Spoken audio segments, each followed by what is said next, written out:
So really good to see everyone. The last day is always the happiest day. It's the most interesting day. Everybody wants now to do everything that they didn't do. If you didn't meet someone, you want to say hi now, you know? You want to get the contacts, you want to do everything today, last minute.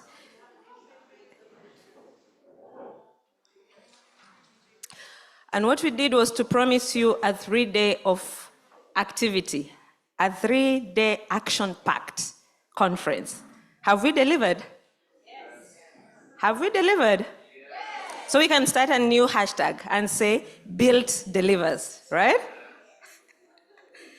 Yeah? And I think one of the favorite things that we've done so far, other than we went to the cement, remember the cement factory? We have had a lot of food here. We went to many restaurants. And really this, what does is it brings tangible results of what TVET is. So if you think about it, whether it's the cement bag that we saw, whether it's the nicely crispy croissant that you ate, right? Whether it's the things that you look around you, what do you see? You're seeing the chairs, the tables, the floors, the lighting. Everything that you see in this room is the hands of our work. It's TVET. This is what TVET is all about, a testament of what happens when you apply skills, creativity, problem solving. You create something tangible, something beautiful. TVET is about building the world. From the Bridge of Manhattan, yeah, to this class. And what we do when we accomplish a task, we feel so good about it, yeah? So how do you feel when you finish a task? BILT team, how are you going to feel when you're done with this conference? It's a ooh moment, right? How do you feel when you set to do something and it happens? This is not a rhetorical question, by the way. How do you feel? Fulfilled. What else? Gratified.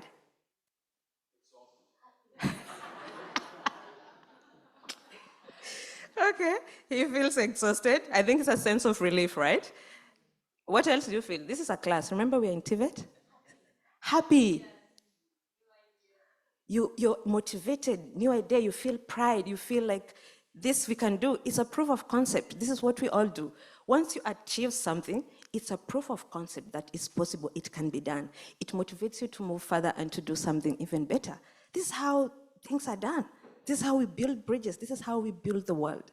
We entertain opportunities for us to be better, for us to be great. And accomplishing things is very profound. And I think we have many Christians here who celebrated Easter, and that is the most profound thing that happens. What we celebrate today is that Jesus said, it's finished, it's accomplished. And it's actually a Greek word that says, tetelestai, it's finished, it's accomplished. So finishing something is very important. This is why you see we always cutting the ribbon. Why do we cut a ribbon? Is it because we want to take a ribbon home? It's because we have to celebrate all the achievements that we make. This is why we always say, however small the achievement you make, you need to celebrate it because it brings that sense of pride, that motivation to continue doing things. And what I'm saying today is that everybody in this room deserves to feel that way.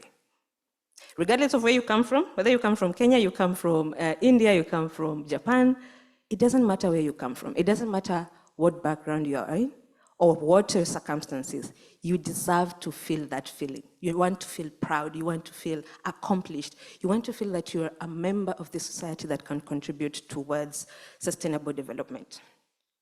And what we see today is that many, many young people, millions in fact, they are denied the opportunity to feel that way. Yesterday when we had dinner, did you see what was written on the menu?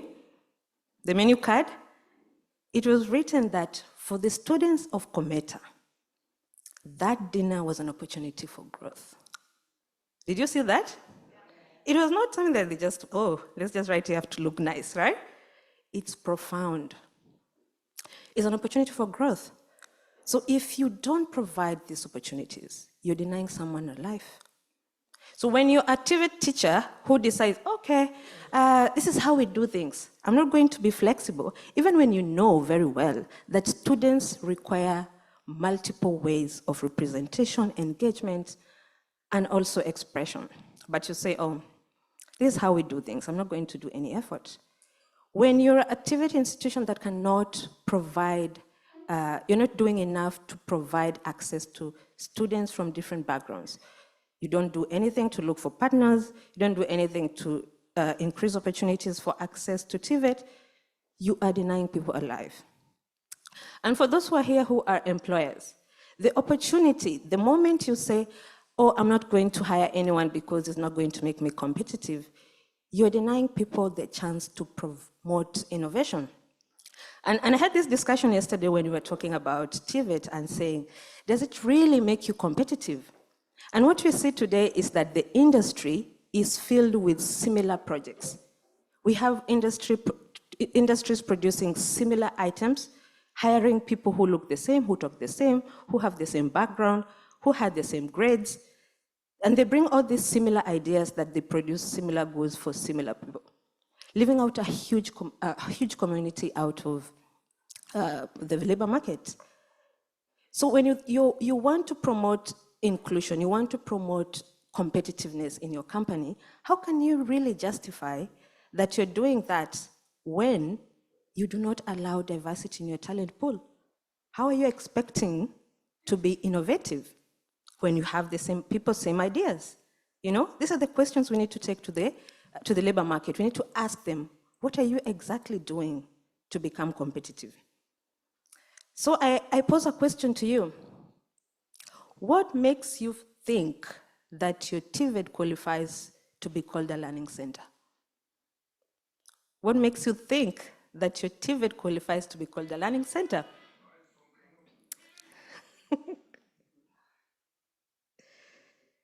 Thank you so much for that. We needed that break, yeah? Inclusive excellence. This is what we're talking about. Your TVET cannot be called a learning center when it produces the same kind of people, when you still have barriers, when you still don't consider inclusion and excellence. And we said yesterday that excellence goes beyond academic achievement. Inclusive excellence, it's about creating TVET opportunities that match the labor market needs. It's about promoting entrepreneurship, innovation, promoting economic growth, and most importantly, is about providing opportunities for everyone. And Alexandra said opportunity, yeah? And we've heard that providing young people with work really makes the opportunity for them to grow. So as we start this final day, I don't want you to go home thinking, oh, Italy was nice, Como was nice, the food was good. I want you to feel challenged that you play an important role when it comes to inclusive excellence. That whatever you do today, whatever projects that you're going to showcase and whatever you're doing is very important to not just providing opportunities for everyone, but for providing a life. Don't be a life taker, be a life giver. Give life to people. Give them the opportunity to feel needed. Give them the opportunity to feel proud and accomplished. This is what the message we have for you today. And as we close, I want to take this opportunity to invite the next session. I just wanted to have this chance to say it's been a pleasure, and I'm so happy that we are really motivated to promote inclusion and inclusive excellence. And as I end my opening remarks, which were more of opening inspiration, I want you to think about TVET. And TVET should be a place where, when you come out of it, as a student, you have this international, global appeal. But most importantly, you embody the values of inclusive excellence. So every day, think about that. Are we doing that for our trainers? Are we doing that for our trainees? Are we doing that for our learners? And that's it. Welcome to the final leg of this conference. It's officially open, and we're going to have a fantastic, action-packed day. Be ready to hear, be inspired with the stories that are going to happen today. So many achievements, so many projects, and I'm looking forward to seeing how I can contribute, and I hope you do the same. See what is your role, what are you going to do after this conference. Thank you.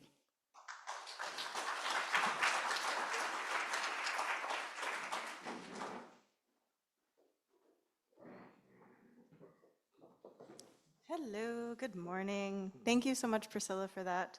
It was a really interesting opening, touching on some points about how we can create opportunities for all. And today we are doing our Learning Lab. Let me just get our screen going there. Thank you. So I would like to welcome everyone today for the first Learning Lab of 2024, Equitable, Excellent, Empowering, Innovative TVET in Hospitality. And before we get started, we are joined, I would like to mention, by online participants. Learning Labs run from anywhere from 80 to 200 online participants we've had. So welcome to those of us that are online today. And this session will be recorded and closed caption is available. With all our Learning Labs, we want to also engage our online audience. So please use the chat function. My colleague Alexander here in the room will be monitoring and can ask your questions for you.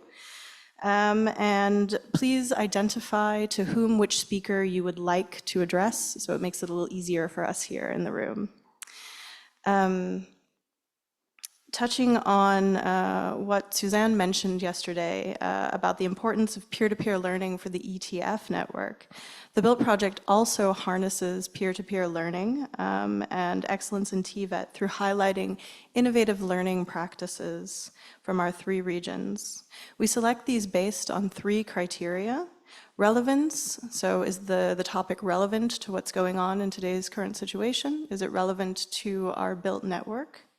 How innovative it is, how are the solutions that are created by the TVET institution in dealing with this topic, and is the item transferable? So, BILT Learning Labs take a deeper look at these promising practices.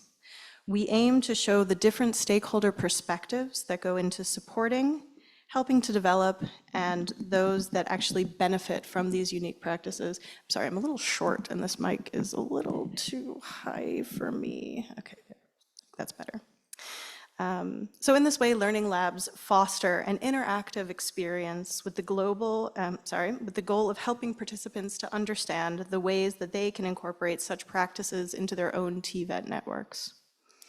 So in line with the conference's focus on inclusion, we'll be showcasing 2 different programs today.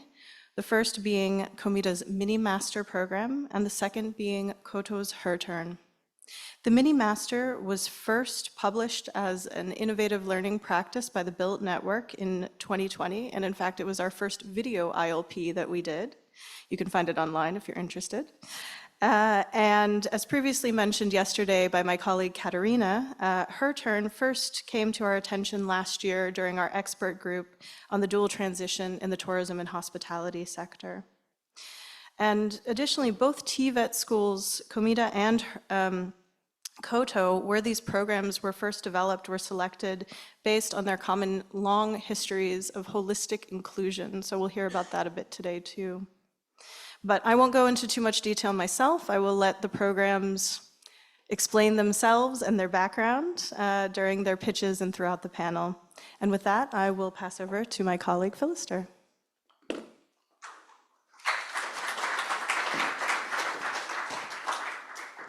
Thank you so much, Jessica. We are now going to look at the agenda of today's Learning Lab. We have the elevator pitches from KOTO, Vietnam, and Cometa, our host. Then we will look at the panels. We have the panel discussion 1, where we want to explore the project journey from implementation all the way to where they are right now. Then we'll have a session of question and answers. We will involve both our online and on-site participants. Then we are going to listen to wonderful testimonials from the students. And then we will have again another round of panel discussion, now looking at curriculum development and actually the student outcomes. Then it will follow then questions and answers. And we'll have a wrap-up session of the whole session now to listen to how these 2 innovative practices are actually incorporating the inclusive practices, and we will close our Learning Lab. And at this moment now, I would like to call upon Mr. Giovanni Figini to maybe occupy the front seat. Mr. Giovanni Figini is the principal of this institution, and we will also have other speakers from KOTO, Vietnam. We have Ms. Dan An Tuyet. Please, you can occupy the front seat. Then we have Mr. Francisco Baroni, who is the county manager of Preso. I'm not able to pronounce that for real. Hotel. Then we have Ms. Han Tuyet. Please come forward from KOTO, Vietnam. And our lovely lady, Ms. Bianca, come forward. As they come forward and occupy the seat, we also have students, some of whom are joining us online, others are within our reach here. We have Mr. Dike Aribibia, who is actually a student at International Hochschule Institute, MiniMaster graduating class of 2009 in Germany. We also have Alessandra Bender, we have Mr. Locke, and we have Ms. Tan. You will see their wonderful and beautiful testimonials, how this journey has helped them actually to be where they are and the impact that it has created. So now, Mr. Giovanni, the floor is yours to give us your remarks. Welcome.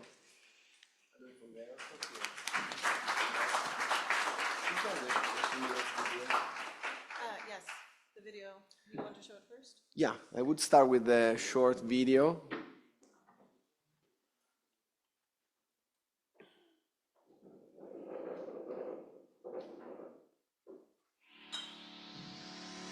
Cometa è un'avventura, una bella avventura che ha come sintesi accogliere per educare, accogliere per formare e accogliere per lavorare. Accogliere con la coscienza che stai accogliendo ogni uomo per quello che è realmente, un pezzo unico e un mistero. Ti viene affidato e devi accoglierlo, amarlo, educarlo e accompagnarlo alla vita, al lavoro. Il MiniMaster di Cometa risponde a due esigenze fondamentali. La prima, quella della integrazione non solo professionale ma anche sociale dei ragazzi migranti che arrivano su Como. La seconda è quella di offrire alle aziende che hanno manifestato questa esigenza la possibilità di trovare ragazzi giovani e idonei a svolgere alcune mansioni sulle quali c'è una carenza in questo momento. Come si risponde a queste due esigenze? Anzitutto coinvolgendo le aziende stesse nel programma, e la seconda è quella di offrire un programma che non include esclusivamente competenze professionalizzanti, ma anche competenze umane, sociali, attraverso un accompagnamento ai ragazzi fatto di un percorso personalizzato. L'accoglienza, la personalizzazione, la necessità di soddisfare le esigenze dei giovani che incontriamo si concretizzano attraverso la progettazione di percorsi didattici finalizzati alla professionalizzazione e all'inserimento al lavoro. Da più di 15 anni Cometa Formazione sviluppa progetti per i giovani migranti, puntando a lavorare in partnership con le realtà del territorio. Ed è proprio partendo dai bisogni formativi e dalle opportunità occupazionali delle aziende che sono stati pensati i MiniMaster, progettati con un forte approccio work-based. Accanto a delle ore di aula per lo sviluppo delle competenze trasversali si sono svolte parecchie ore di pratica direttamente negli hotel. L'approccio personalizzato inoltre permette di partire dalle attitudini di ciascun beneficiario inserito nel percorso formativo, proprio per permettergli di sviluppare non solo quelle che sono le competenze professionali utili al suo futuro, ma anche le competenze trasversali che sono fondamentali per una sua crescita umana.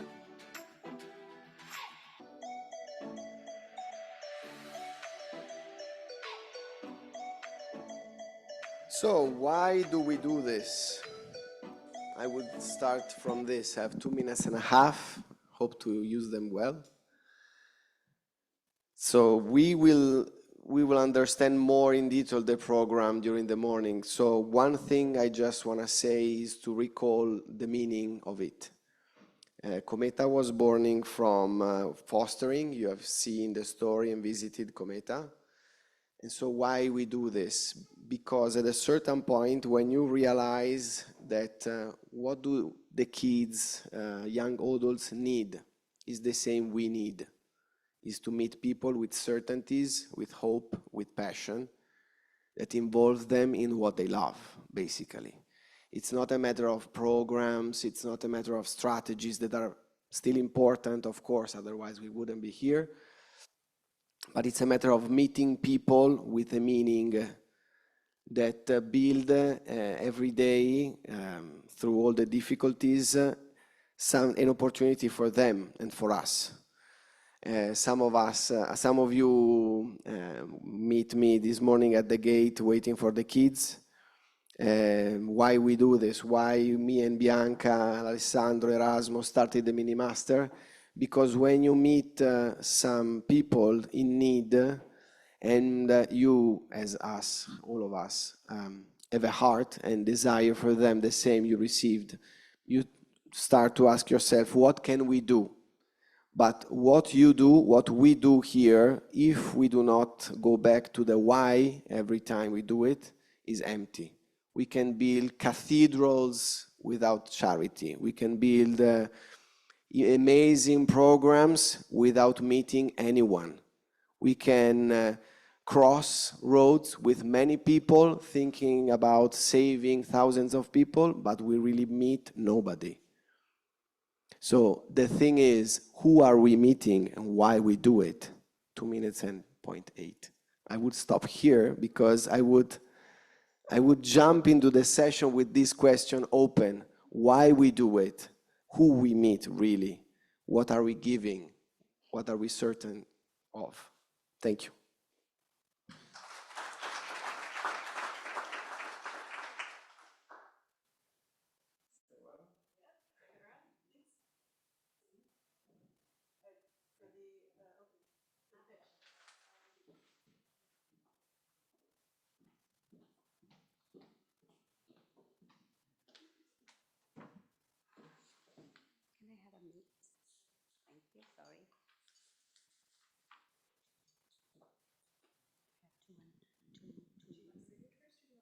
I speak first. Good morning, Vietnam. Xin chào. Ciao, ciao. That's only I learned from the last 3 days. Firstly, I really like to take this opportunity to special thank you to the team. We all agree that we had a really wonderful time for the last 3 days, and will bring me for the last. I'm sure I make myself disciplined for the next week with no food because so much food nice for the last 3 days. I'm here to presenting KOTO Vietnam. KOTO is vocational training for young and disadvantaged youth. The name of KOTO is mean no one teach one. It's a very clear message that if you know something, you must have each other. And the first social enterprise in Vietnam. The social enterprise model is we demonstrate application of business solution to the social problems.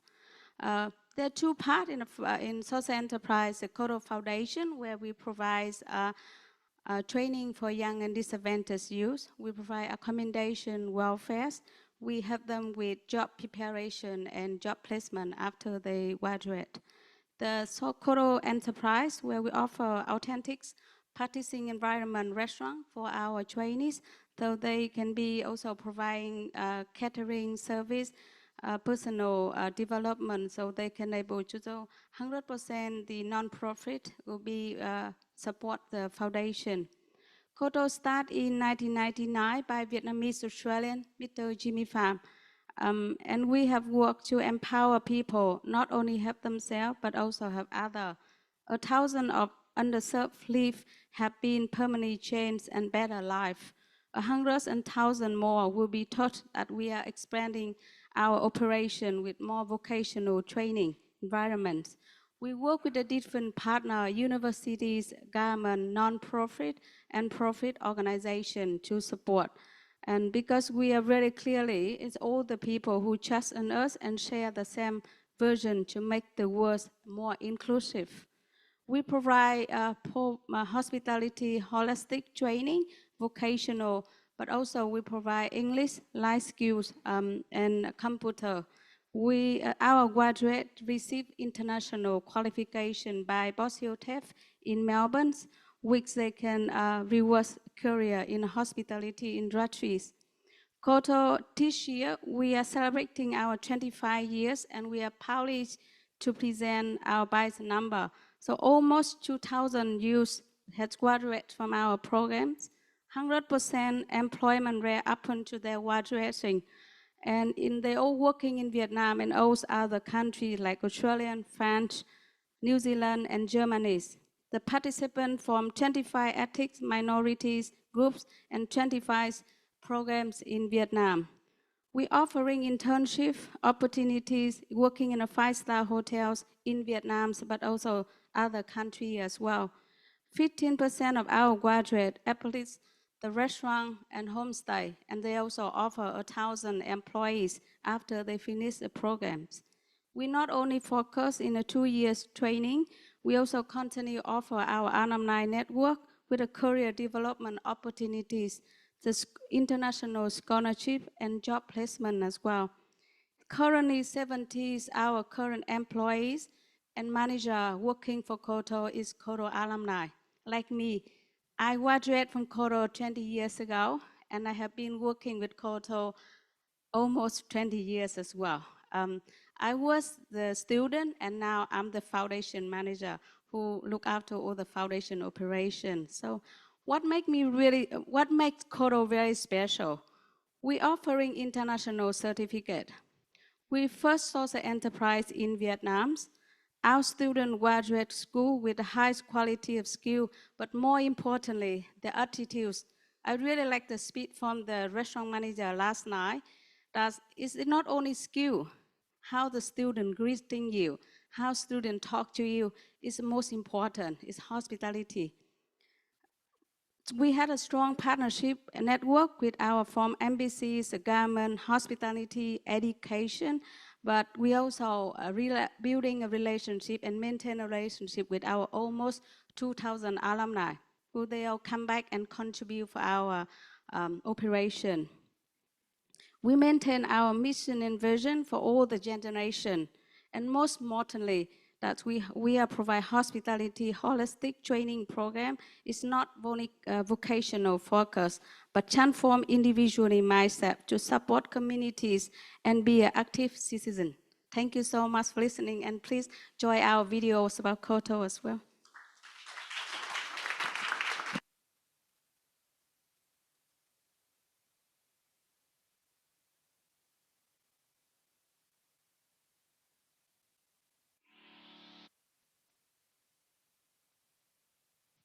Hanoi, the city of beautiful chaos. Some love its complexity, but some don't. Surviving here is an art, a dance in the chaos. In those tough times, people look for a place where they can find a balance in their life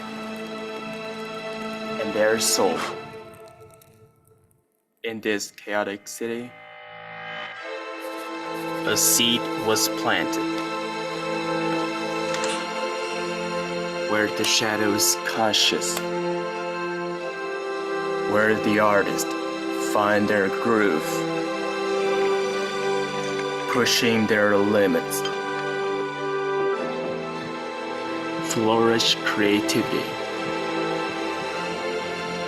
Be in the flow. Face themselves and aim for a higher self.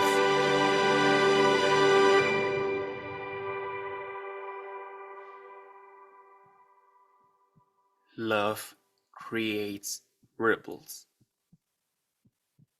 like drops in the oceans. The oceans of nurture. One lights another. Brighten the future through passionate teaching. Inspire youth with huge courage. Nourish community. Unlock possibilities.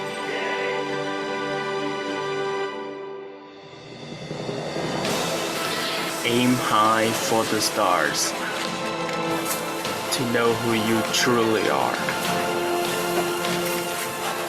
To let the light shine through the dark. To find triumph above the far. 25 years pass. Stories unfold. Trust takes hold. A family built in the hearts of gold.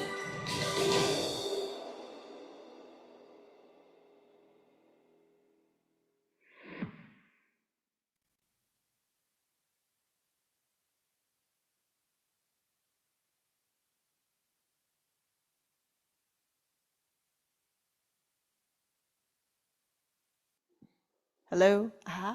There's my voice. Okay. Thank you so much, Giovanni. Thank you so much, Juan. And with that, I know you have a lot of questions, but we're going to hold those. We do have a Q&A for you coming up, but first we have a panel. So our first panel of the day, we're going to discuss a bit of the project background, project implementation. So how did we come from these ideas and these concepts to develop these projects and grounded in these institutes as well? Our second panel of the day, which Philister had mentioned, we're going to get into a bit more into the curriculum and the students and the impact aspect. So with that, I will join you all at the table, if you don't mind. And let's start off, Giovanni, you actually threw in a question already for us. So why do we meet and why do we do this? And I would like to connect that actually to the first question that we had discussed before about partnerships for impact. So why do we do this? And how do we also get others involved in that? So both institutions, you have a strong connection to local businesses and regional industry partners. So how do you get your own motivation and bring that then to the communities? And at what stage did you start developing these relationships? So, perfect, because the starting point of MiniMaster was the meeting with Antonello Passera, and then with Bianca, because at a certain point we realized we had in this beautiful city many young people not having a job, not having trained. Even if it seems a rich city, there are many neighbors and many people coming from other countries, refugees sometimes, that look for welcoming and help to find a job. So meeting and talking about my father and Antonello, as we do, me and Bianca now, we talk about these kids and what we can do. And there was the simple idea of sharing this need, realizing that they, as a company, had the need, and today is more and more a need, to train people that are qualified to work at that level, as you see in the video.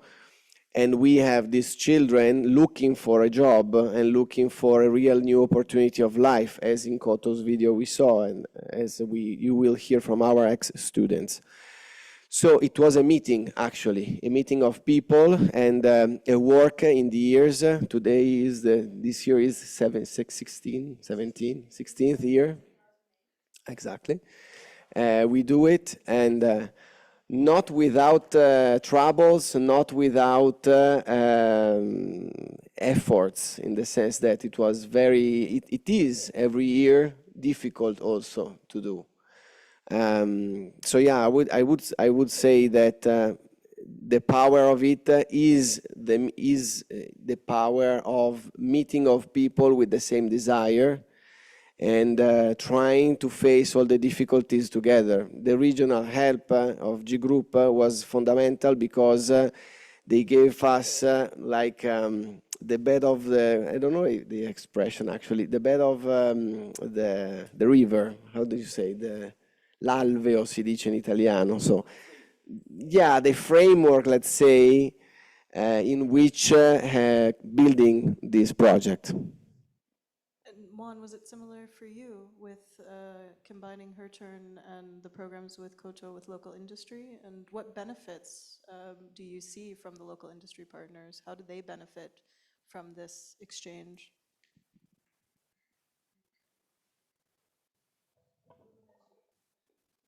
Yeah, it is very clearly that that we can work ourselves alone, right?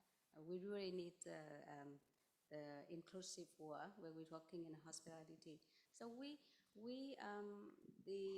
get a really good support from our local partnership, not only for job placement for our interns. So our program is only actually 24 months, but only 18 months in the school. So for the last 6 months, we placed them in a different hotels and restaurants around Vietnam, which we can able to keep them with develop their skill, but to able to adapt with the new working environments before they actually finish. So we found like it's really helpful from and needed to get the support from local.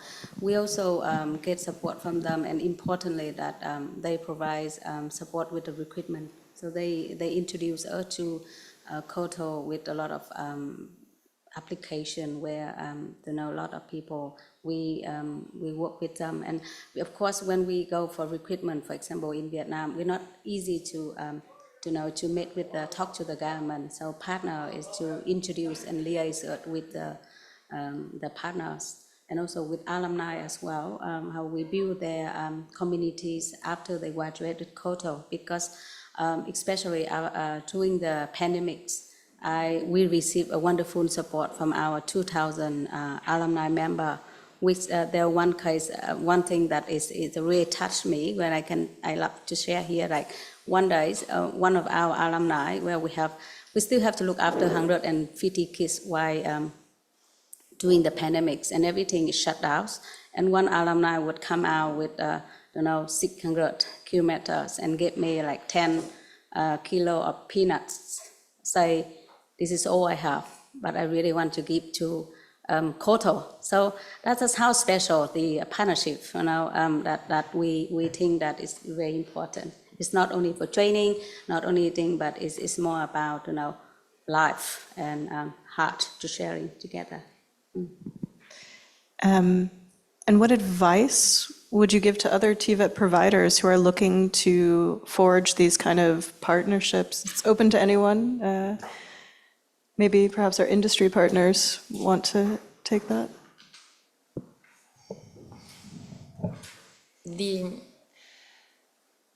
What can I say actually? When we started, my brother Antonello started with Giovanni and Erasmo. He started for passion, okay? Because from one side, there was a necessity. We needed people working in hospitality, okay? This was the objective.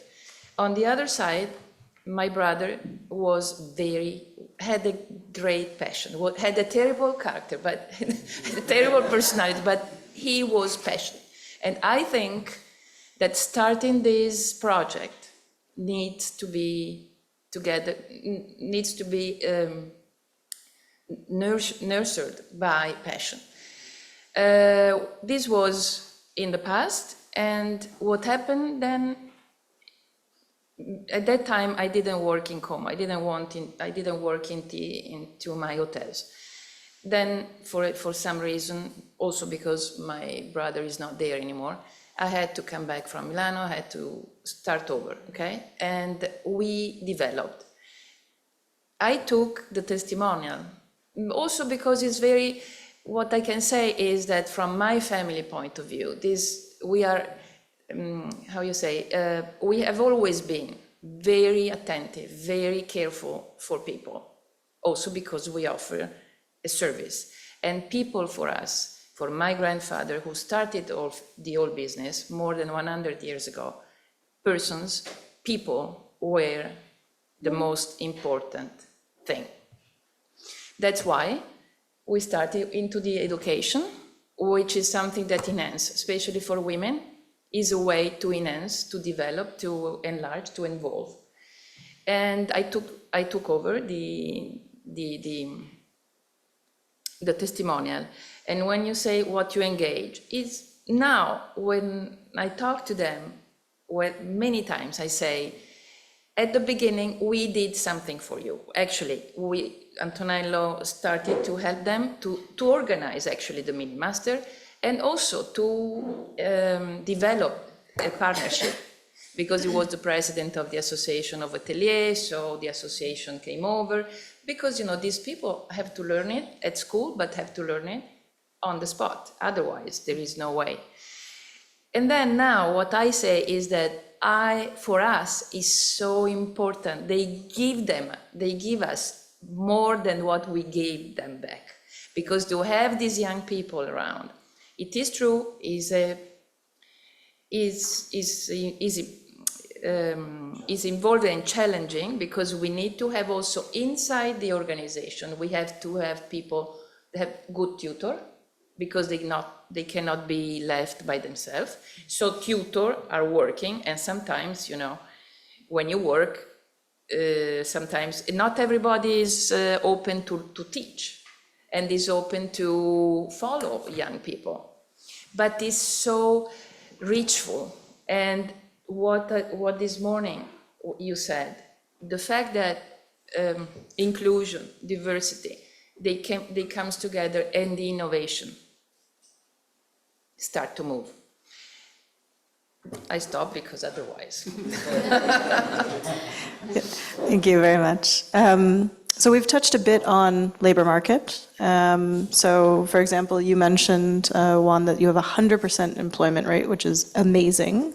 And as you said, for the relationship between the industry and employment, so that you need people to work, right? So we're creating jobs, we're creating through this collaboration. So I'd like to touch about, when we talk about labor market needs, what are some of the synergies that you see between inclusion and TVET, and in particular the high quality training that are offered at your organizations, and then the employment prospects for your participants. So Francesco, would you like to start with this? Thank you. I'm really excited to be here and to share with you some information about a project that for us is really an example. When we started more than 16 years ago, in Italy, the unemployment rate was more than 19%. And to speak about inclusion was really something crazy. Nevertheless, we started with a pilot with Cometa. Why? Because GI Group, since our inception more than 25 years ago, had a sole mission, the mission to be able to improve the labor market, to emphasize the social and personal value of labor, and to be a champion of sustainable work. Sustainable work for us means to help people in remaining active and employable along the entire life. And for this reason, inclusion is a must. It's not something that we support just, let me say, to bring back to the society the value that we are able to build. No, is a must. And MiniMaster was the example to learn how to bring value both for young disadvantaged people and fantastic companies that are working for the excellence. And so for this reason, we decided to support the project because it was the opportunity to help us to learn how to reshape the training activity, our training activities, in order to win this challenge. To start from people with disadvantages and at the end to close with excellent workers. In order to support this process, we are using a framework that is very interesting, and I think that is an opportunity to share with you, because it's something that is really able to make a difference. This framework is based on a rule. For us, is compulsory to plan to use the 4% of our turnover, the 4% of our turnover. In 2024, our turnover will be around 5 billion in 37 countries around the world. So the 4% of our turnover is used for learning.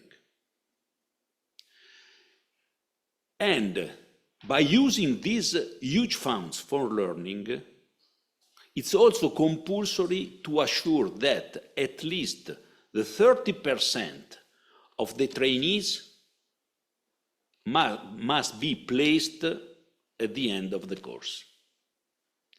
So these two things, an amount of money that we need to use for training, and a KPI, a specific KPI, the placement of people in training, is the base on which we built MiniMaster. And our commitment is a commitment not only in front of the companies, that of course aims to have good workers, is not only a commitment with realities like Cometa that helps social activities, but is a commitment also in front of the government and in front of the unions. And so this means that we have really incredible responsibility. So thanks to MiniMaster, now we continue to learn how to improve this approach. And let me say that we are lucky, because now the market is completely changed.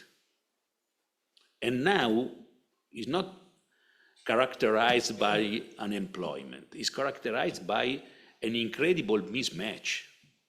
In Italy, the average of the mismatch is more than 50%. And so this means that inclusion is an asset. Inclusion is an opportunity. Inclusion is something that we must manage in the best possible way. Otherwise, we are not able to find the people that companies are asking us.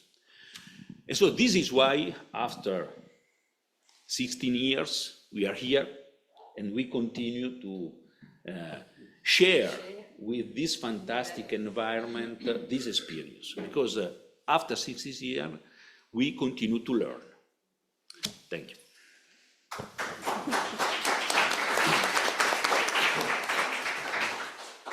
We're not done yet. So in the same question, and you touched a lot also, I'm sorry about those, about lifelong learning, or as you put it, sustainable work as well, and how that factors in together, and then continuous improvement and the reskilling issues that are faced in Italy. How does this also play then in for you with Vietnam and KOTO and the labor market needs and inclusion? Could you touch on that? So I believe that TVET's core value is to contribute to the so we have the TVET core value is to contribute to the social development as a whole. And as the labor market is always changing, we would like to save our students with their holistic skills that it is not only their major, but also the other skill to continue their career path in the future. So looking at the labor market, our students will have their opportunities at first as a very basic level of the employees, but then with their attitudes, as we mentioned, they will learn step by step and they will get better in their career path. It means that during the time they are studying at KOTO, they will equip themselves with a lot of skills to get ready for all the challenges in the future. And the labor market employers working well with the TVET will provide the frames so that we can see where the students can need more, and they will concentrate on that and ready for themselves in the future. Thank you. I think we have time for one more question before we open up the Q&A. So I'd like to touch a little bit about innovation. It was thrown around here a bit as a word, but I'd like to delve in a bit into the relationship between how the inclusive nature of the programs is working to drive innovation and to have these continuous changing processes, and how you see this connection. So have there been any specific outcomes that have extended beyond the classroom? Bianca, would you want to start us off? Well, actually, we said a lot already about innovation, but I think some of the main reasons is that inclusion, let's say, is a business model, okay? When we started, as already other person told us, and probably much better than I will explain to you now, but when we started, really was a very innovative programs. The fact that we talked with Cometa. Cometa used to have people, disadvantaged people. The idea was to give the opportunity to those young people, men and women, young boys and young girls, to enter, okay, and to enter into the job, the opportunity to have a job, actually. These people was coming from all over the world, in different situations with different stories, which is very important. Also, the stories you have with you, you keep with you, because you have to deal it, and people who works with you needs to deal it. So this was really something very special, and was an innovative business model. To have to come to Cometa, their job was to educate them into the class, okay, give them some Italian, some English, some good. The first month was theory, and then they came over. But not just to Villa Flori, to La Hotel, or to many, as I told you, the Association of Hoteliers in Como, everybody started to accept. And they came over to learn the business on the spot. You could have said, okay, we had already some technical schools, right? Because it's not such a, we had. But the fact is, the innovative things was that Cometa followed each boy, each kid, and we follow them in our way. They follow them in the way they knew it. We follow them in terms of job And what was happening? That we had to have tutor inside. And again, it was an innovative situation because in the industry, in the business, you were not so, there was not so used to learn, to follow people, to take care of. Is more than teaching, okay? Is to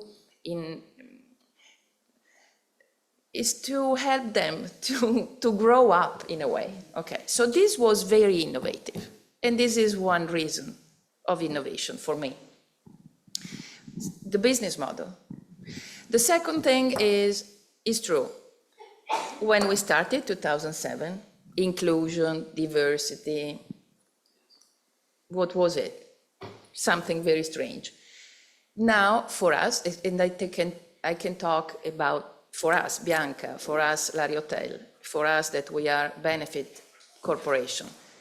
People, again, as I told you, person, people, education is something very important, and mix, and to have different thinking, if they are young, together with experienced person. So young people together with the experienced person. When it works, boom, it's fantastic. Different thinking. So this is another innovation. What I can say, probably everybody has different thinking in this, what can be, no?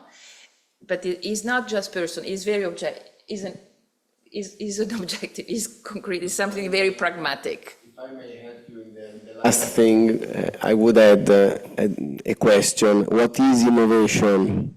Technology. Probably technology is a result of innovation. In fact, the core of the tentative we do, that you do, that we, is not just to give a technical training. The real challenge is to help a human being to grow as a human being. It is much more than just teaching a technique to cook, to serve, or to smile, or to speak. There is a huge problem today because people are losing the meaning of what they do.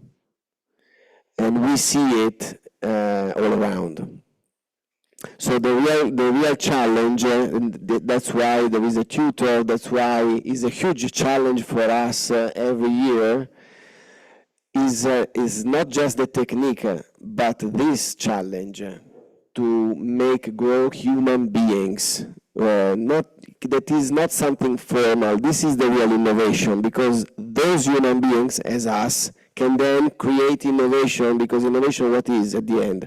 Is when you face a problem, when you face a situation, and you put all yourself in that, trying to do a next step, whatever it is. This is innovation, it's not technology. Technology is a tool, and the result of innovation too.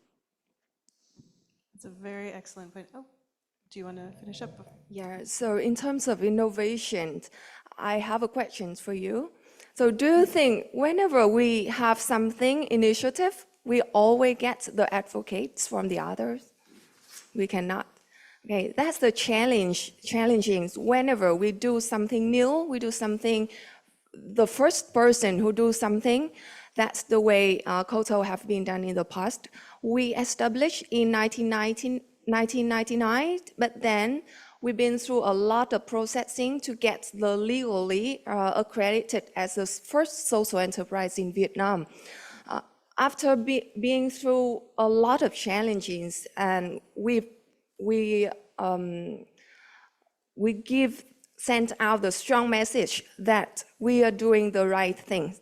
So during that part, leading by our founder, we do a lot of things innovative. And I can give you 2 examples of our programs. The first one is Viet Harvest. We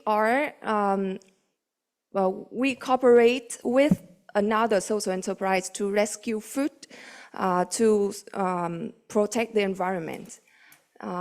All kinds of food that they collected from the other restaurant come to the unserved Just and the other organizations that we can reuse and provide another meal for a lot of people.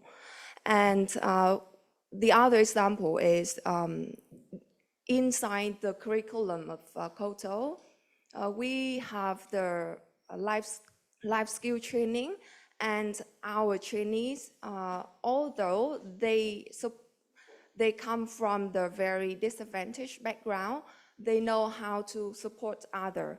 We have 30 hours of doing the community jobs. Every year we have the winter pier in the remote areas, so all the trainees and the staff will come to the rural area to cook for them. Yeah, that's the way we change our trainee, how to contribute to the society at their own level. Thank you. Sure, if you want. But please short, because we need to do the Q&A. I'm sure we have questions. Very short. As a J Group, we manage thousands courses. And so I can really appreciate when I see something different. Why MiniMaster is different? Because we had the opportunity to work on a really customized approach. When you manage inclusion, you must start from each individual. And so the mix of hard skill training, soft skill training, education to work must be shaped starting from each individual. And the risk of this approach is to lose efficiency, is to lose the ability to meet the needs, the increasing needs of companies. Because hospitality today is not the same of 16 years or 10 years ago. The requirements is growing day after day. And only with this specialization, with this customization, with this ability to work on individual, you can make a difference. So this is the innovative path of this approach. Yeah, and I think that's an excellent point to lead us into our Q&A. So how innovation changes and shapes, and how innovation is also, it's not just about the programs, it's not just about innovating, creating and stirring innovation in the individuals, it's also about innovation within our communities and this greater reach and network. So I open the floor to you. Who has a question, please? Just raise your hand. Okay. Great. Please, I'll bring you the mic. My question goes to KOTO about the wonderful work they're doing. How are they managing the funding? Where do they get their funding from?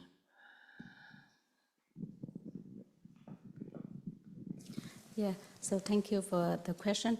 As I mentioned in my speech, that we had a really strong network with the government and non-profit and NGO organization.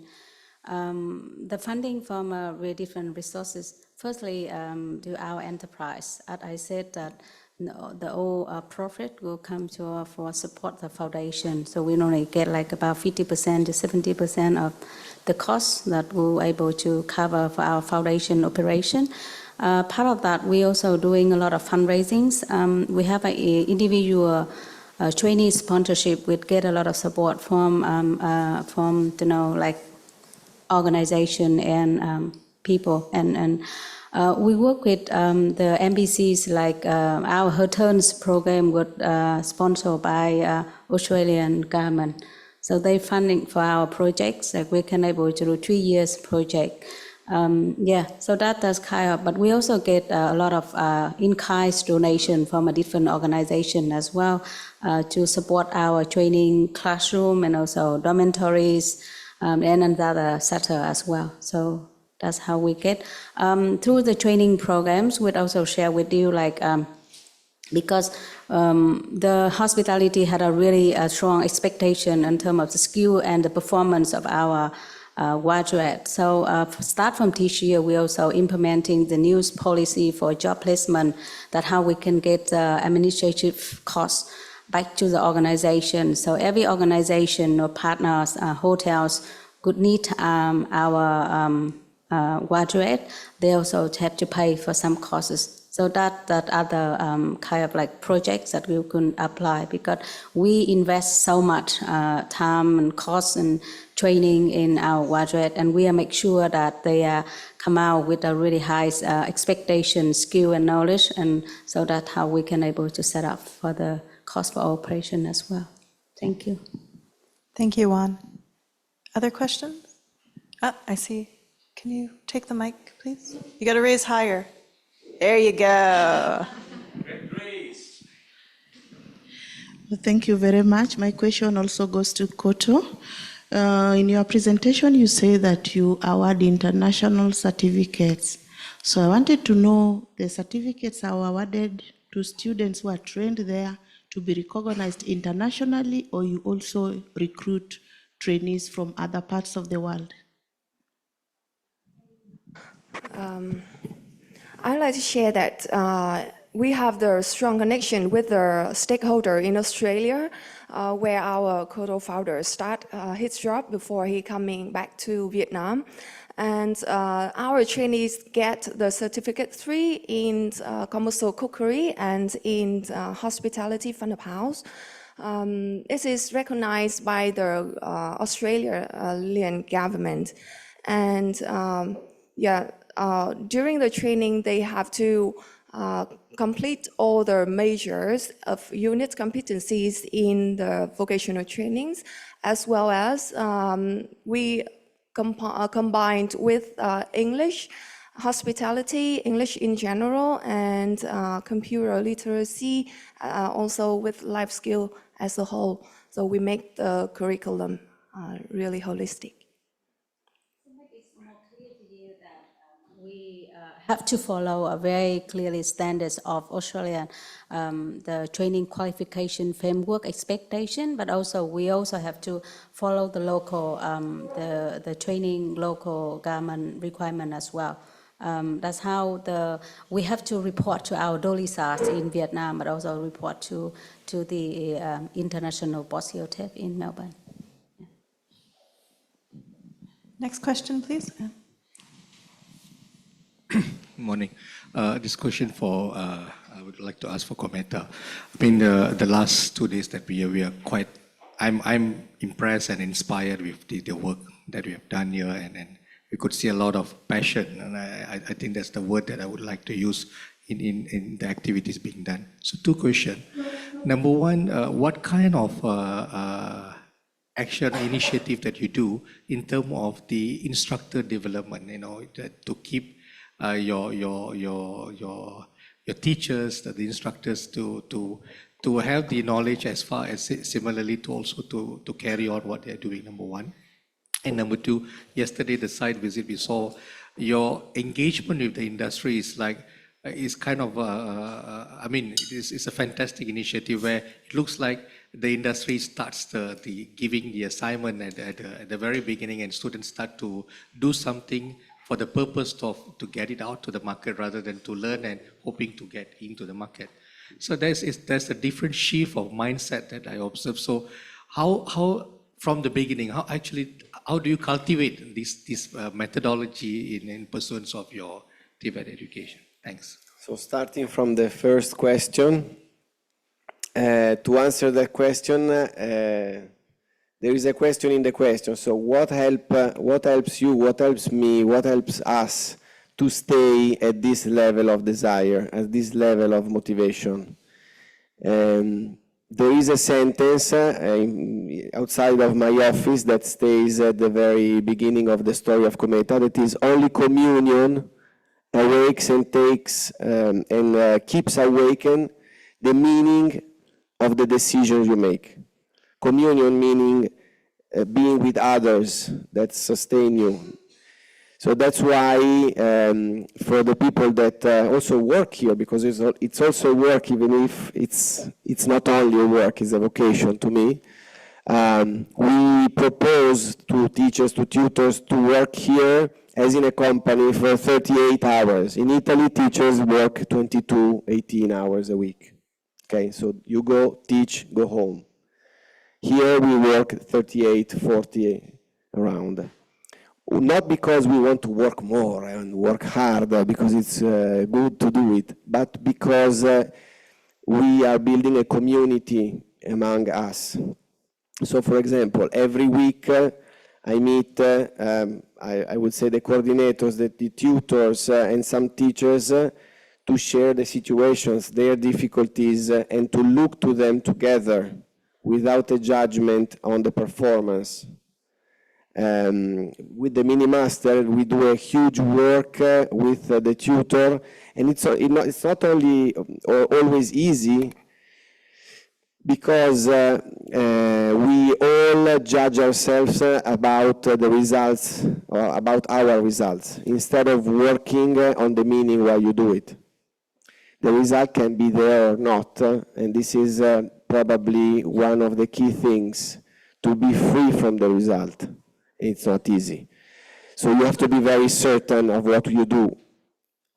So I would answer saying a huge work building a community inside the school, and me being corrected, receiving a lot of feedback, even hard feedback every day, from who started this story, that are here still with us, and plus, if I may say, the life that happened to me. I'm married, I have 8 kids, 3 are our kids, the other are in fostering too, and I live with other families. To me, is my life.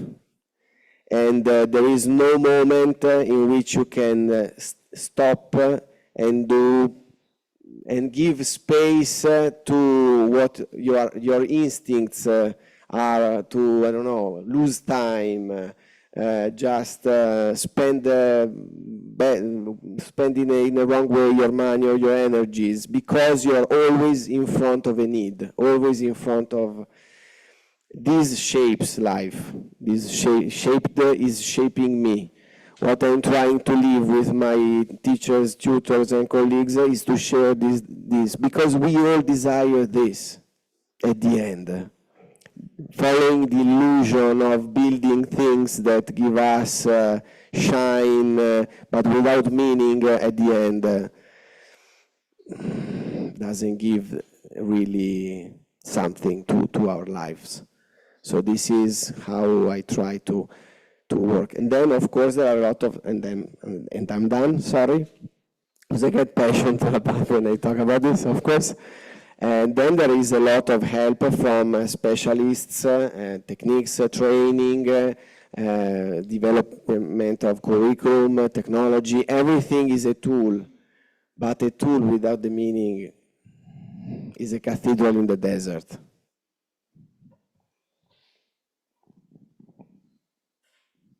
I don't even know how to follow that up. That's really, no words, great. No, it was a beautiful speech. And I really like it was very poignant to say, you're always in front of a need.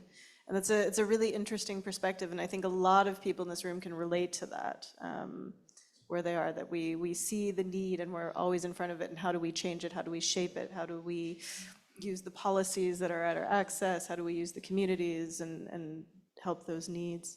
So we have time for one more question, I believe.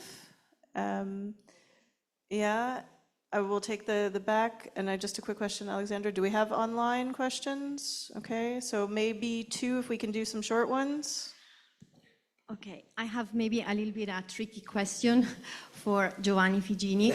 So you described this wonderful initiative, which is Cometa and Cometa School, which is very inspiring and indeed very much connected to the local territory, and it reflects a very peculiar history here in Como.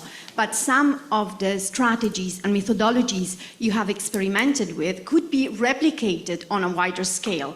So my question is, what and how could these methodologies you have actually successfully implemented be transferred also in other contexts in Italy? Because we know that in Italy, Cometa is really one of the best practices, but it would be interesting and absolutely needed to replicate this initiative, or not this initiative, but some of the methodologies also elsewhere.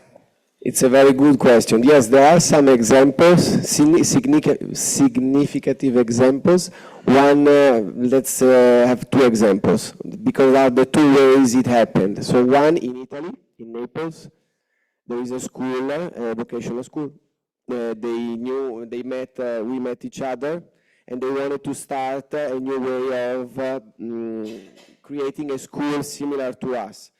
So in that case, what we did was to transfer the main framework. So the idea of having a project-based learning in every class, the idea of having a tutor, the training of the tutor, so etc., etc., etc. So yes, there is a framework can be transferred and things that can be copied, let's say. The big thing with them was then to help them embody and transform in their context, because of course there are huge differences between contexts, and staying with them during the process, because the other thing is to enlight the fire inside the people, to then make theirs the project and develop it probably in a completely different way that and this was one way to do it that is happening still. We are still working together about this. And the other way, another example that Alessandro usually talks about, was in Germany. So the chamber of, what was it? The province of Düsseldorf that came and asked us to describe the frameworks of some project. They went back and they actually developed an entire program for their vocational educational training centers in the province of Düsseldorf, in their way. So another way to do it is to, let's say, take the frame and then redesign it according to your own needs. Yeah, I don't know if I answered the question. Thank you. And don't worry, we will have other session. There's a whole other panel. We're going to take a stretch break and listen to some videos. I'm going to take one online question from Alexandra, and then we'll move to the students' voices. Ciao, everyone. So we have over 100 participants watching us online on Zoom and LinkedIn. And so we have one question from Mr. Locke Lemine, and it's directed to Cometa and also Ms. Bianca Passera.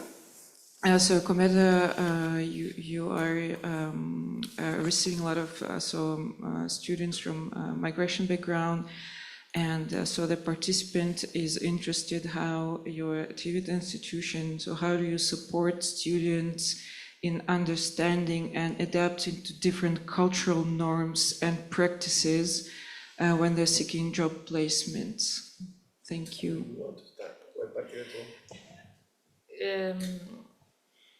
It is true.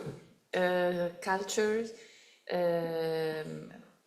and the story of each one.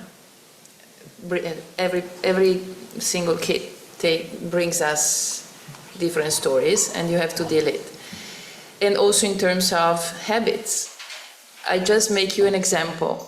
There was one from Cometa last year, one nice kid, I think from Senegal, I don't remember, but he's still there. And he came over me. No, I was in the hotel, and I said, "Oh, ciao, how are you? Where you come from? I mean, you are from Cometa." He started to say something in English, and then at the end, he said, "Ciao, signora." Ciao, signora is not something that you use in Italy. Ciao, signora. Either buonasera, signora, or ciao, Bianca. But ciao, signora is very strange. And is something informal, but formal and strong, and on the other side, very weird. And I told him, I said, listen, first of all, you need to behave. You need to know some little things, like buonasera signora, you don't address to me, ciao Bianca, you address to me as to any other clients. I mean, I could have been a client, I could be in the hotel, so you don't go around saying ciao baby to anyone who's coming in. So you say buonasera, buongiorno. So these are very basic. But it's very, and now when I saw him, when I meet him, I said, allora, ciao signora. So this is the very basic of what we have. On the other side, there are much more out in the back of these kids sometimes. And this makes us in our resource people, I mean, has to be very careful in their approach to them, also psychologically. And sometimes it's true, we have to learn it. We are not so ready, and that's why Cometa is supporting us, okay? Because especially some young women, they spend their life in a terrible situation. So to give them and for me, this is the most important thing, to empower them, to tell them that the work, the job is important, and that they can trust, because the other thing, they can trust. Thank you so much for that. So, and that's a great lead in, because coming up now we're at the midpoint. I would like everyone just to take a moment, stand up, stretch if you need, and we're going to hear, because this is all about inclusion.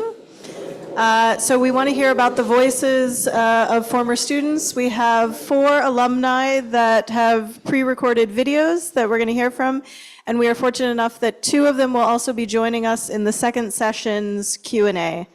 So if the IT would please start with our first student video, and let's get going. Thanks. I was born in a small village in Vietnam where my parents battled with drinking addiction. That is why I had to work hard on multiple jobs to support my family and my sisters to go to school. Although I passed the entrance exam for the university, I have no idea how I could afford my study in such a financial state. I could not believe that one day I could study for free, and that is when I tried KOTO. I have become a better version of myself, being more confident with my vocational skills and knowledge. After finishing my course, the KOTO alumni community has supported me in many different ways, like internship and job placement in the hospitality industry. It was my honor to achieve the KOTO RMIT scholarship in 2022, and I majored in hospitality management.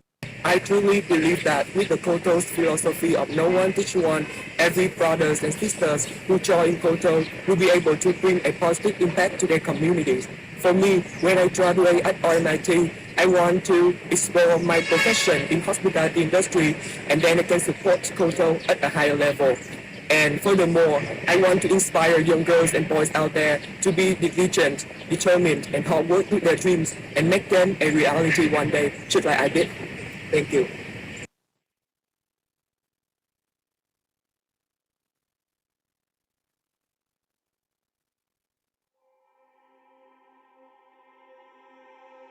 My name is DK Aridiva. I'm 33 years old. I'm now living in Austria. The public school couldn't have enough empathy for my situation, so I was in the school, but I was not feeling good and passionate. This is one of the reasons I choose Cometa and the program MiniMaster Alberghiero. It was focused on hotels and restaurants, the way you treat the customer in the restaurant and the way you treat the other people working in your field. In Cometa, I found a community that encouraged me to do something out of my life. There were not only tutors, there were also friends that really made me realize that this was the right choice to do. And of course, my career took off despite its initial doubt to my limited experience. I'm studying in the MC Innsbruck, it's an international university, to give back what I've learned not only in the field of gastronomy, also in the social way. So I decided to start a new life, and that's why I'm now studying in the field social work. I would love to learn how to improve the life of people with African heritage that are coming to Europe, together with other people, try to find a way to support them.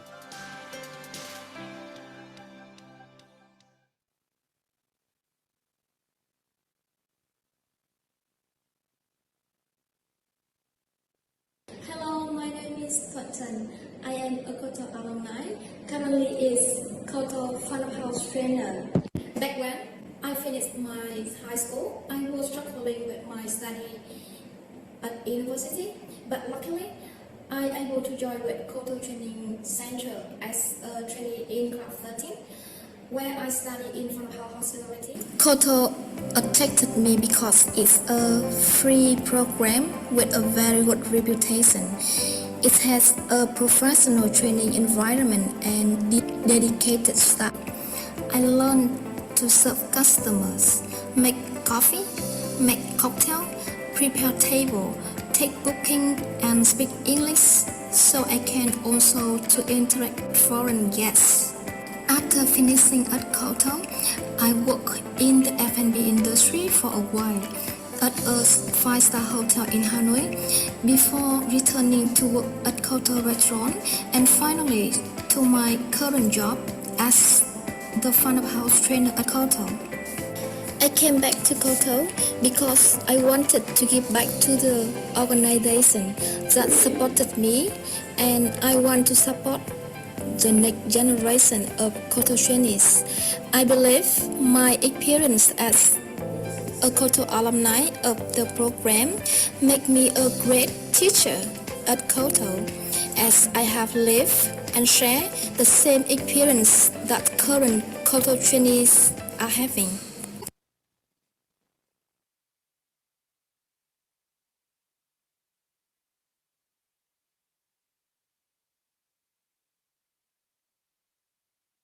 Thank you. We are now moving on to the second part of the panel discussion. I call upon the panelists to please come forward and occupy your seats. Thank you.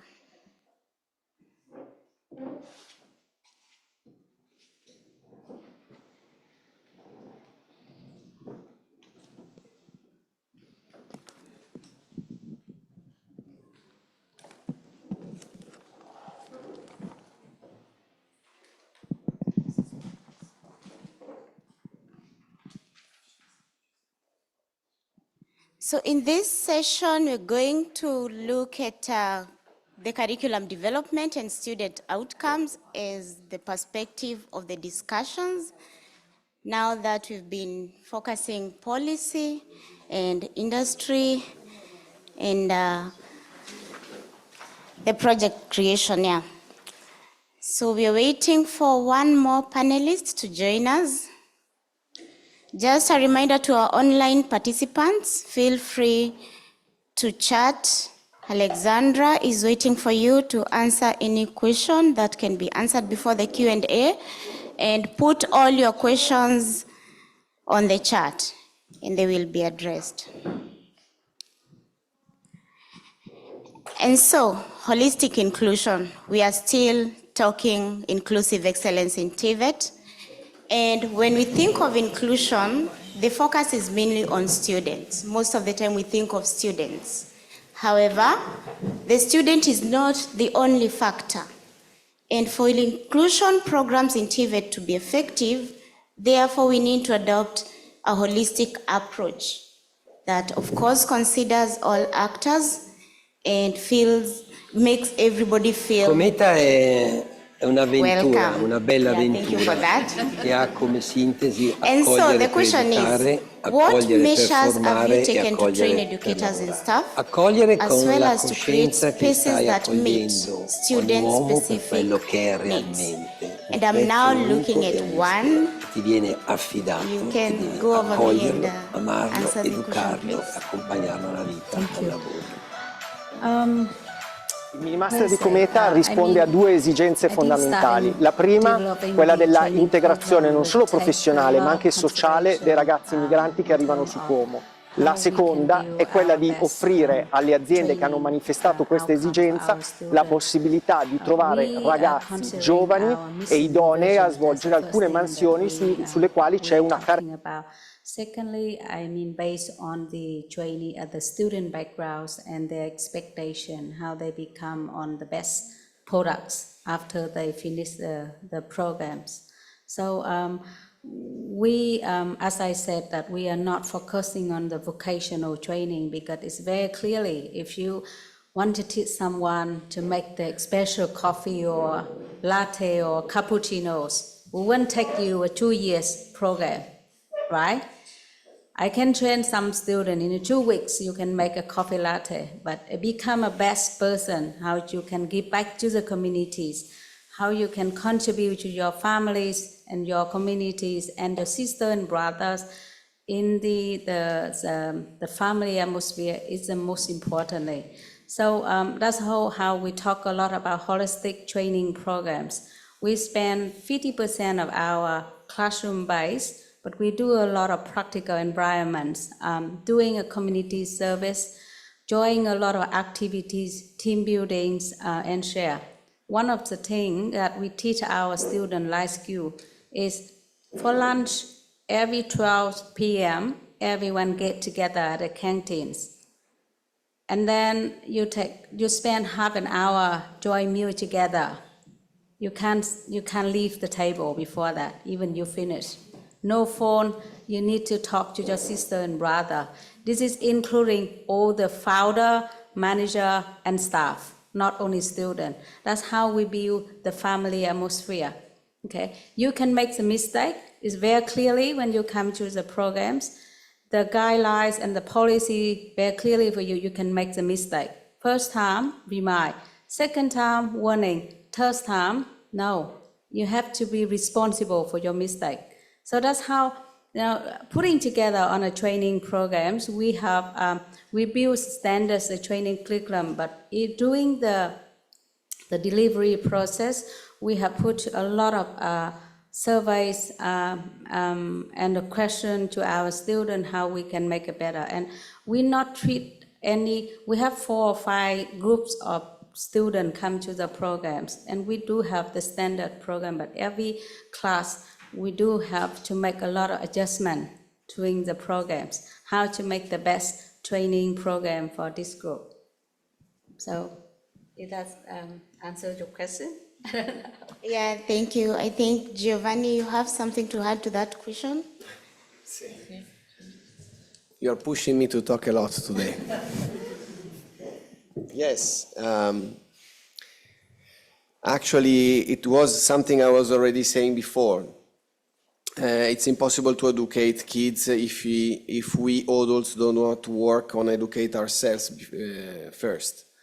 So sharing, it's a lot, and also in our school we actually invite the teachers to do free laboratories with the kids.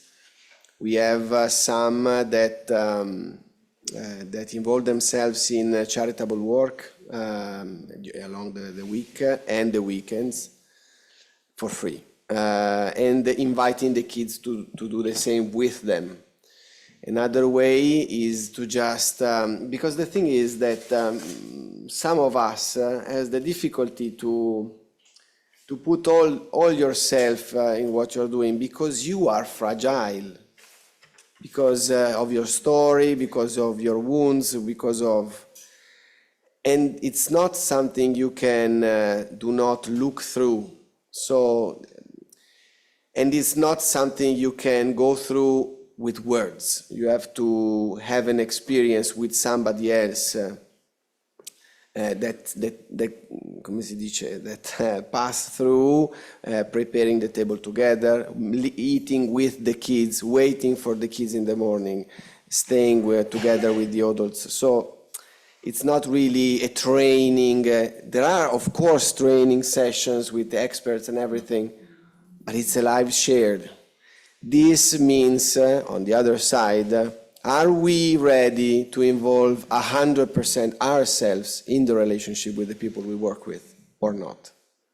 Because this is the big question. Or do we want to have our working time, we do the best we can in those hours, then we go home and that's it, and I'm here, you're there. Very formal, very... This is the challenge to me at the end. Yeah, challenge to you, and I believe challenge to all TVET educators that are in this room, food for thought. And now the next question, still focusing on the student. In what way is a student part of decision-making process in your institutions? Because for inclusion to work then, the student must participate all the way from making decisions.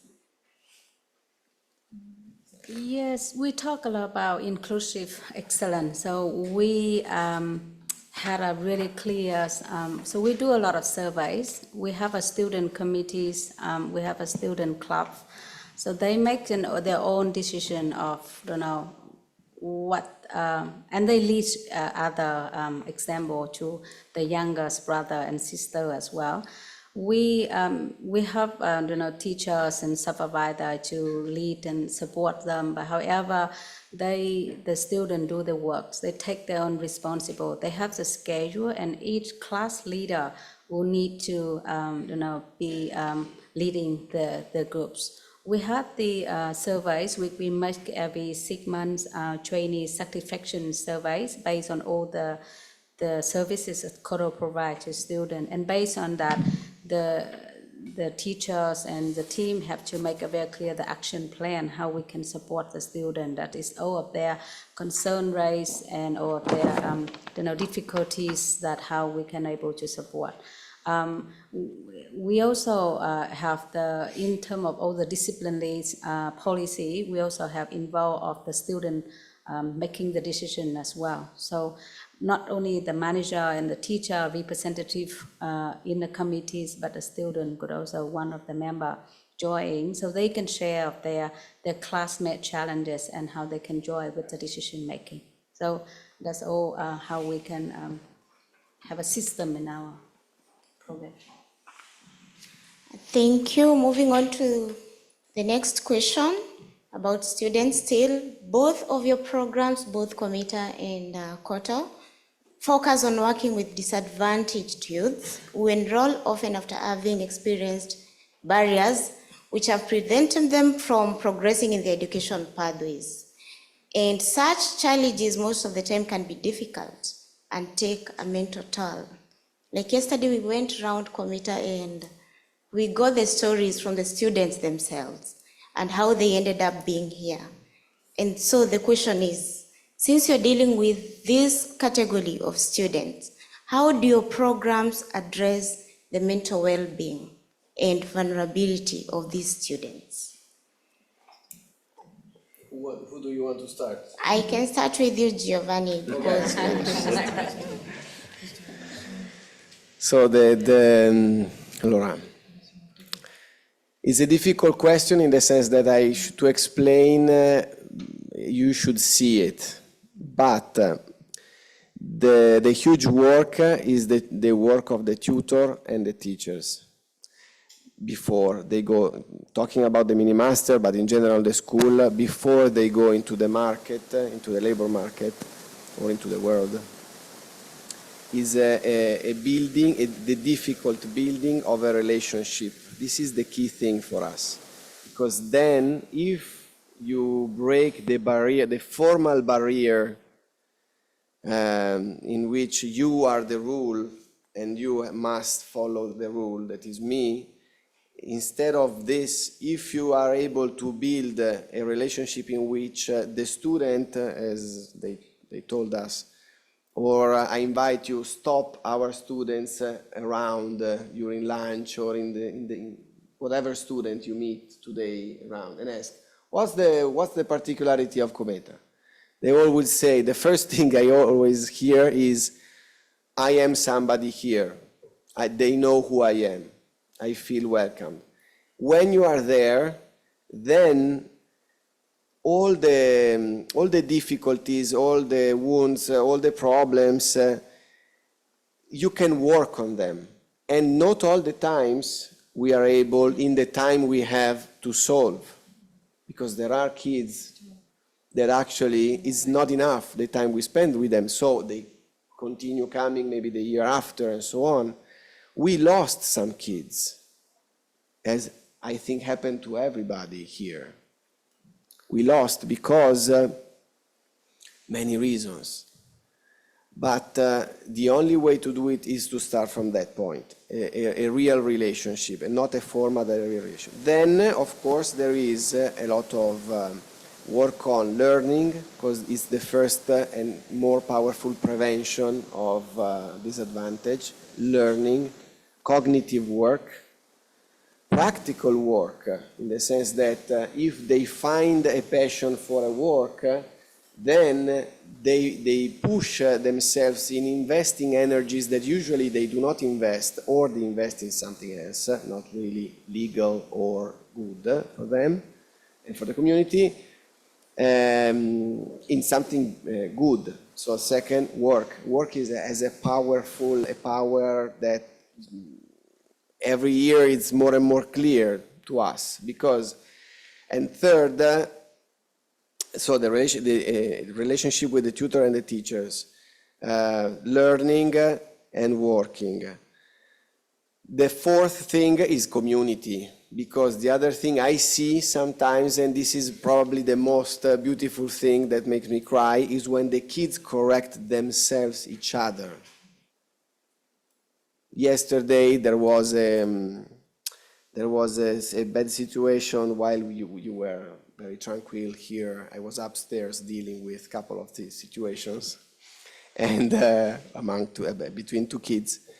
I was impressed by this student, female student from the third year, that was actually taking the classmate, male classmate, not really good intentioned, saying, think about what of yourself. What do you desire for yourself? Is this representing you, what you are doing?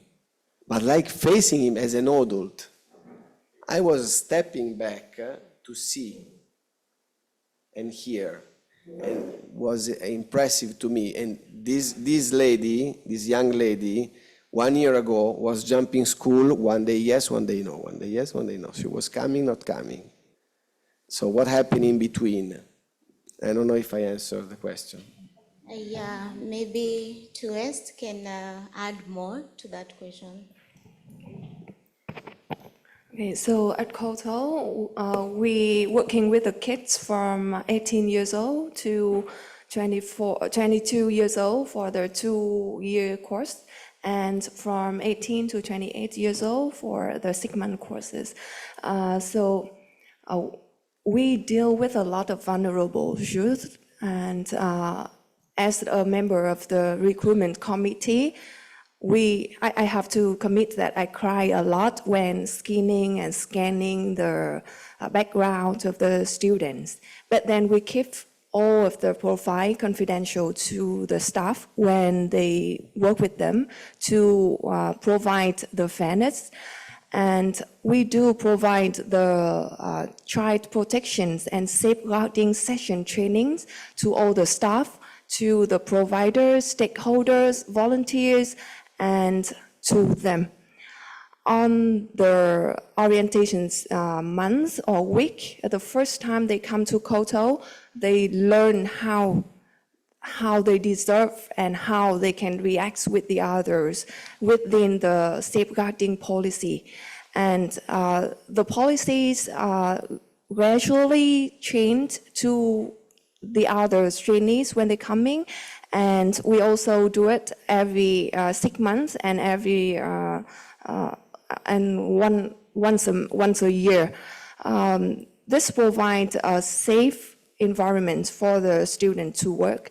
We also place a lot of poster on child protection hotline wherever our students are present, like on the bus, at the canteen, at the dormitory, or even at their workplace where they practice.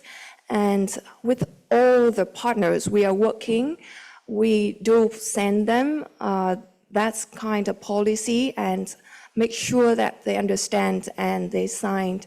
If you come to our school one day, you'll see a lot of process before you can interact with the students.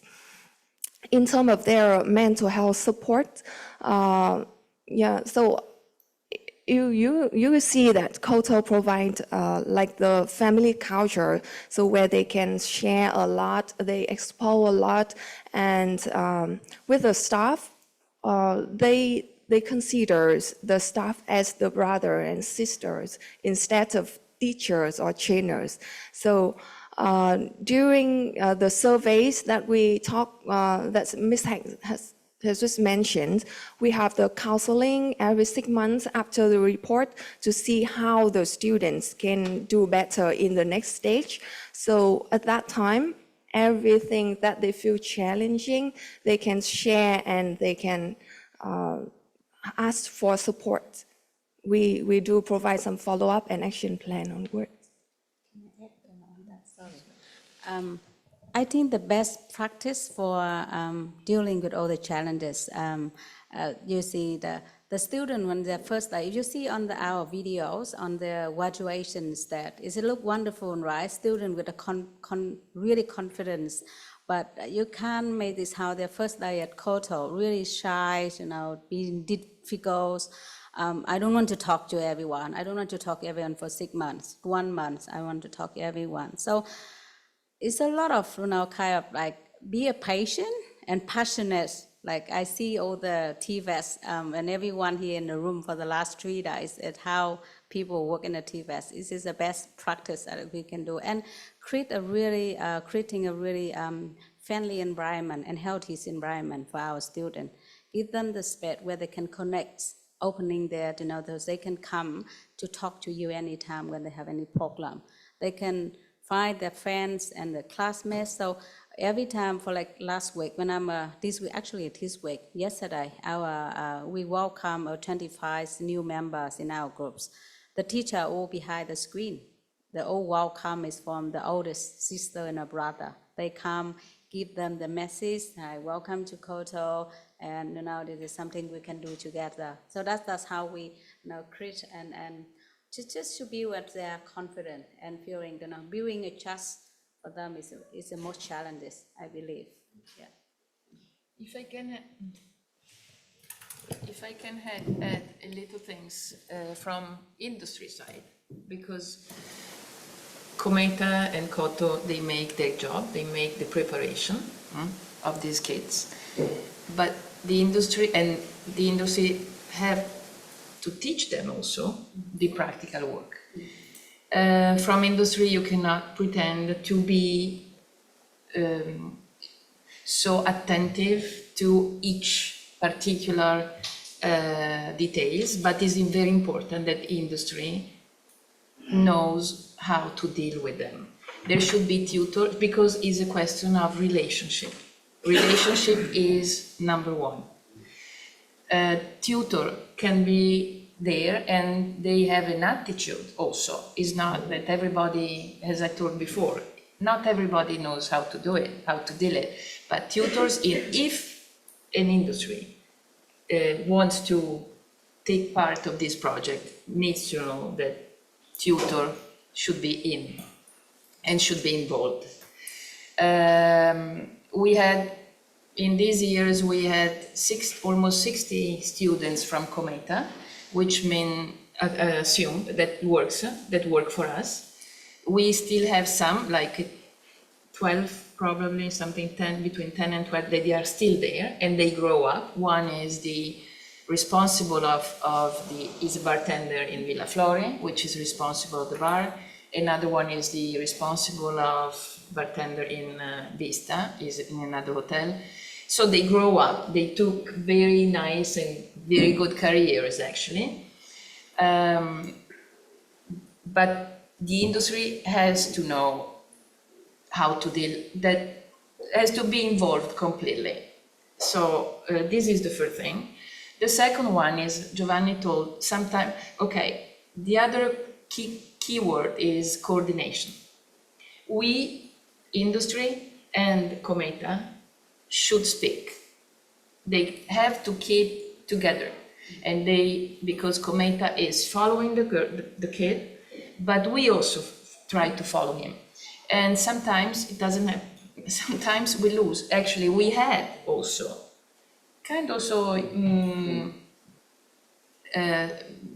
very complicated stories. Sometimes we could deal it, sometimes we lost it. And I remember once I was already in L'Ariotel and I was with Erasmo, and Erasmo said, and we said, what can we do more? And Erasmo also, and Cometa said, we cannot do more than this. Because at a certain point is a question of freedom, okay, and what you want to choose. So keywords is coordination with the school, and relationship, and to find the right people inside in order to take these kids and help them to also have a passion for the job, because again, job is so important, but if you don't find the good part of the job, finish. Thank you very much, Bianca. Coordination, relationship, and finding the right people to implement that. And now a wrap-up question. I know time is not very good on our side. We have a question on curriculum development, and we know that curriculum development starts from training needs analysis or assessment. And to meet the future of work needs, TVET providers are continuously reshaping their curriculum. So, among your students, are there any specific systematic barriers or cultural biases that impact on your curriculum development? It has impacted? Yeah. And again, how transferable are these innovations? Because I know the question on transferability came from a participant. I don't know whether you want to delve deeper into that or you want to add more to the challenges facing these innovations. And now I want to hand over to Francisco to tell us more about it. So, as we have seen, vocational training and inclusion is mainly a matter of doing an experience in which each individual is able to understand how he can be useful for doing something. And this means that the first curriculum is himself. And in a work lab, in a labor market where every day the use of digital processes is the way people find work, I can assure that at the end, companies hire people only if they met a person who is able to do something with passion. In other words, this means that, of course, curriculum is important. Of course, the ability to explain the talents, the skills, the experiences in different companies is important. But the most important thing is to teach these people how to explain, how to demonstrate to the recruiters, to the companies, who they are and their passion. Only this thing is able to make a difference, because the competition is very high. So this is why is really important what we said before, because only if these people meeting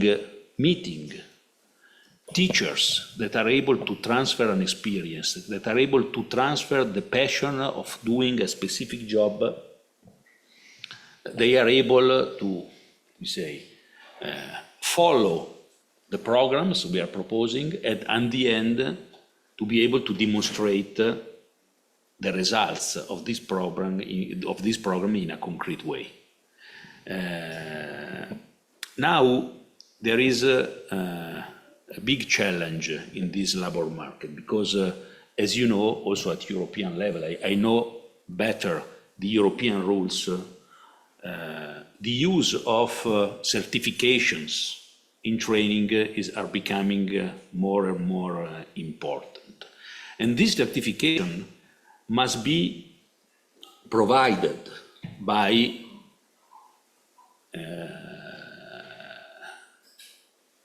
organizations like Cometa is, but also must be provided by companies that are collaborating in the training activities.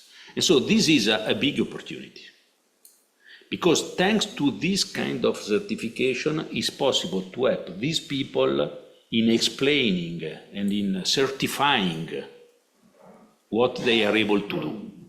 So I think that it's really important to add these activities, these kind of methodologies, no? To explain, to standardize, to transfer, to make transferable, okay, these competencies that the guys have learned in the program around the world, because also, as we have seen, these guys at the end are moving, no? Not only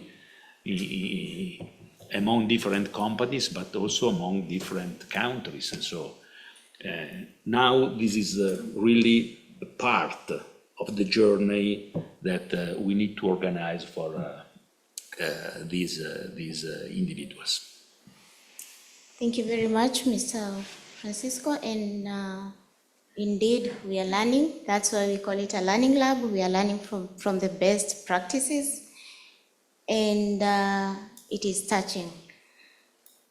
I wish one can summarize the question, please, from KOTO's perspective on transferability in curriculum development.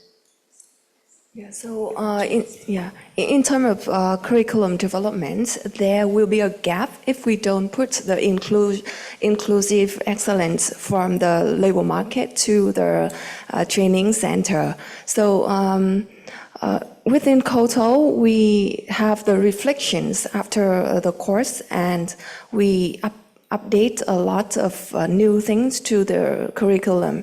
So with the update and the reflections, we believe that we'll meet the labor market's needs in terms of equipping the new skill and flexibility and adaptability of our students to the working environment's needs. Thank you. And now, ladies and gentlemen, we've come to the end of the Learning Labs, and I call upon Priscilla to come and do a wrap-up. Yeah, as we transit to Q&A, we have questions, and the floor is open for questions. I'm not locking anyone out of asking questions. I just want, as you prepare your question, online participants, let's have Priscilla. Time for questions.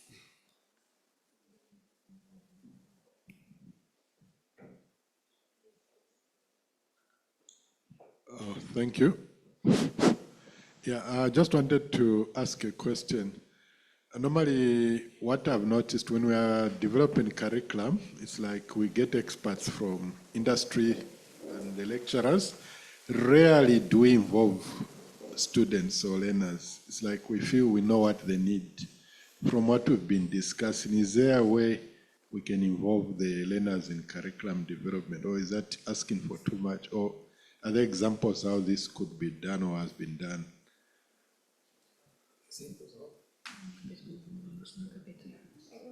Come again, the last bit is not clear, please. I was asking, is there a way that learners can be involved in curriculum development, or they don't know what they need, so the experts should do it on their behalf?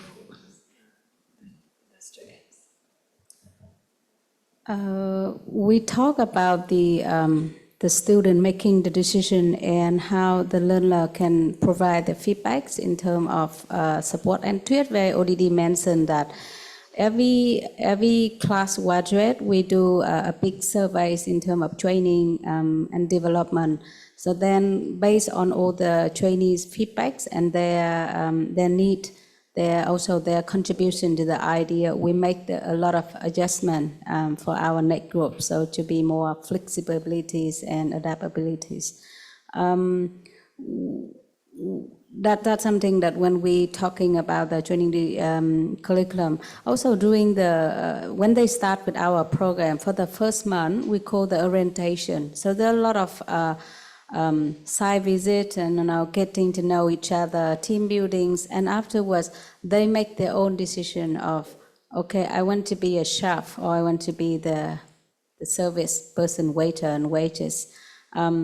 Of course, we will based on all of their evaluation and feedbacks, and then make the decision, and then we involve mentors to support them. Okay, this is would work best for you and thing, but this is how.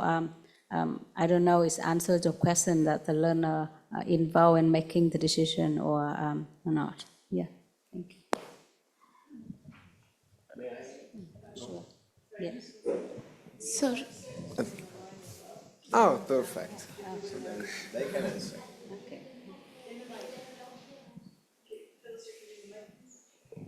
We have students online ready to answer any questions that the participants may have. So feel free to engage the students based on the videos that you watched.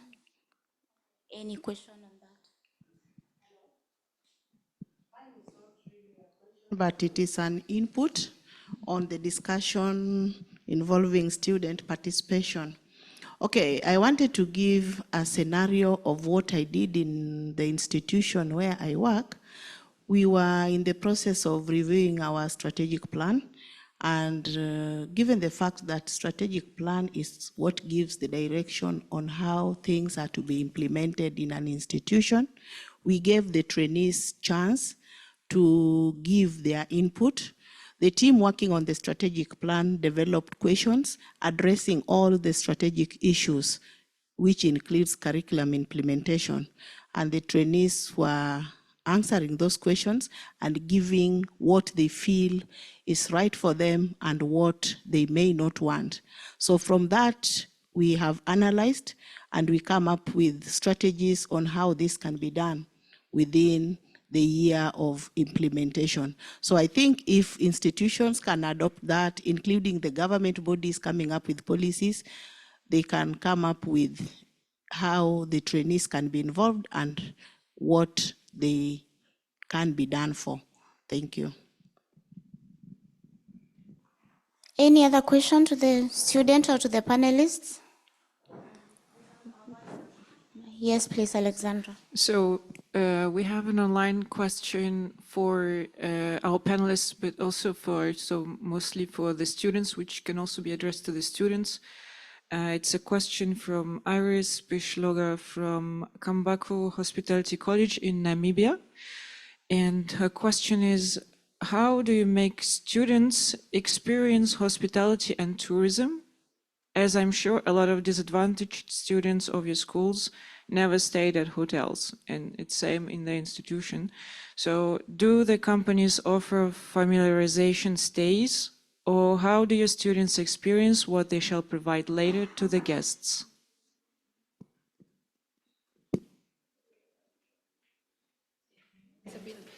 The last part was not clear. The last part was, do the students familiarize, do the industry familiarize with the student? Can you repeat just Yeah, so do you as a company provide familiarization states to students for them to get to know what it is to stay in, for example, in a 4-star hotel, so that they know later what they are supposed to offer to the clients? Sure. Sure. Yes, it is true.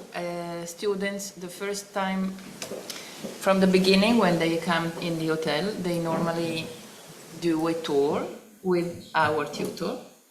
That means that the student starts to know what is the hotel, where are the rooms, F&B, restaurants, bar, and they start to talk with the person who are in charge of different department from the operation point of view. Okay, so if the question was the meaning of familiarize is to introduce, how is introduce the student into the hotel.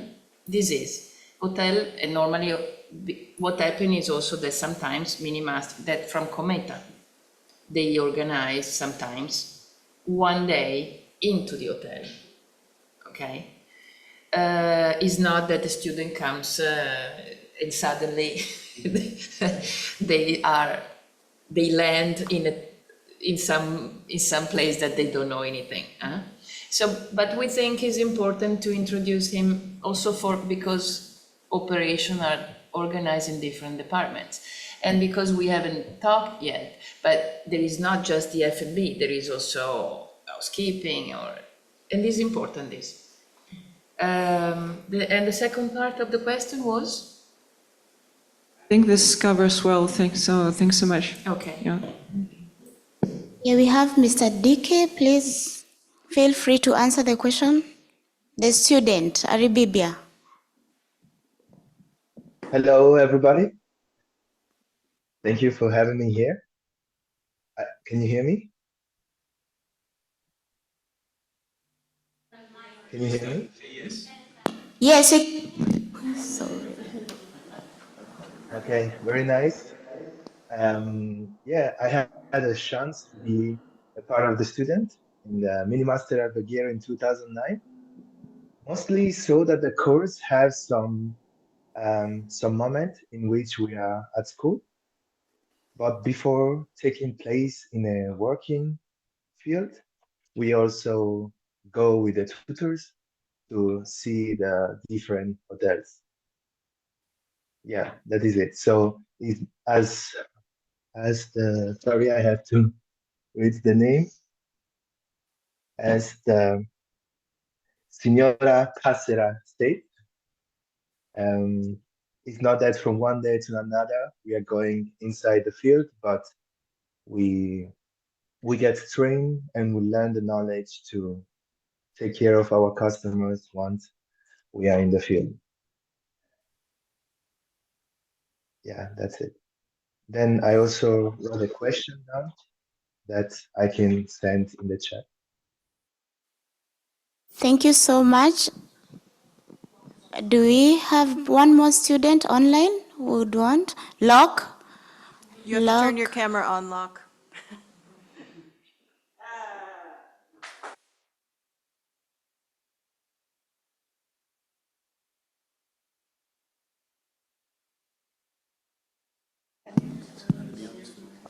Yeah, can you hear me? Okay. Yes, we can. Hello, everyone. My name is Locke, and I was a trainee at KOTO, No One Teach One, and yeah, now I'm an alumnus. So yeah, very happy to be here.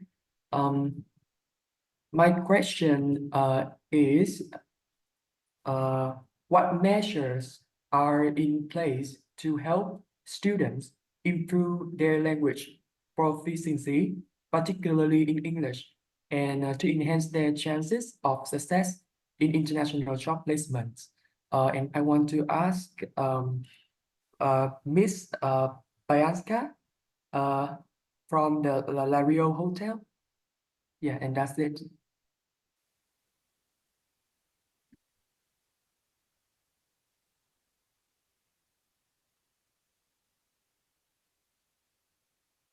He is doing a right question. We need and we talk many times with Cometa. This is one of the when I talk about coordination and relationship and for development. We need, especially in Italy, we need more and more train in foreign languages. It's true now that English is the #1, but on the other side, when you work in Italy, you need to speak Italian. You need to do it. And not just in elementary level. You need to have, you don't have to take the master in Italian, but you need to have a proper language. And this is the question. There are some people who are more, it's easy for them to talk in Italian. I mean, language is, you know, is kind of music also. So but this is an issue and we need it. We need it. We don't need, it's obvious, is in the future to manage, to know how to manage at least 2 or 3 different language would be a differentiation. Now, when I hear also someone working for us talking in Italian, which is English, French, or Spanish, you say, bello, bravo, bravo, veramente. But you need it. It's mandatory now. At least perfect English, at least very good Italian. Well, we have one more question from Isabella. The last question. Both students have demonstrated impressive career, and they took the passion, the vision, and the mission the school gave to them. And I would like to ask Mr. Aribiba and Mr. Locke how they now develop activities to take on board their fellow citizens in their country. What do they do now to give this passion to the others, to the new generation of students? Thank you.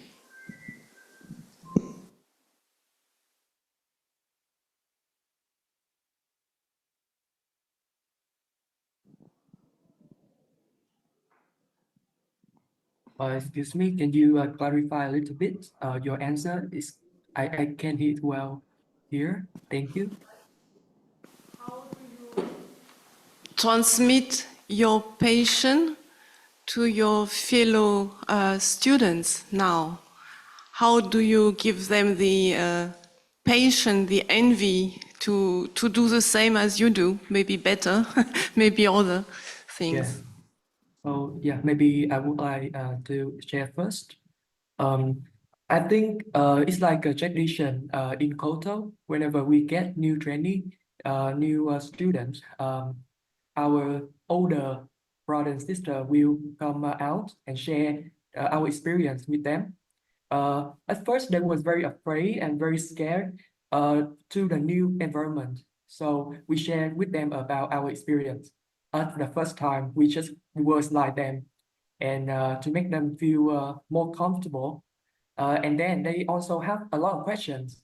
How to live in here, in the dormitory, how to speak with staff, or like, are they well and nice?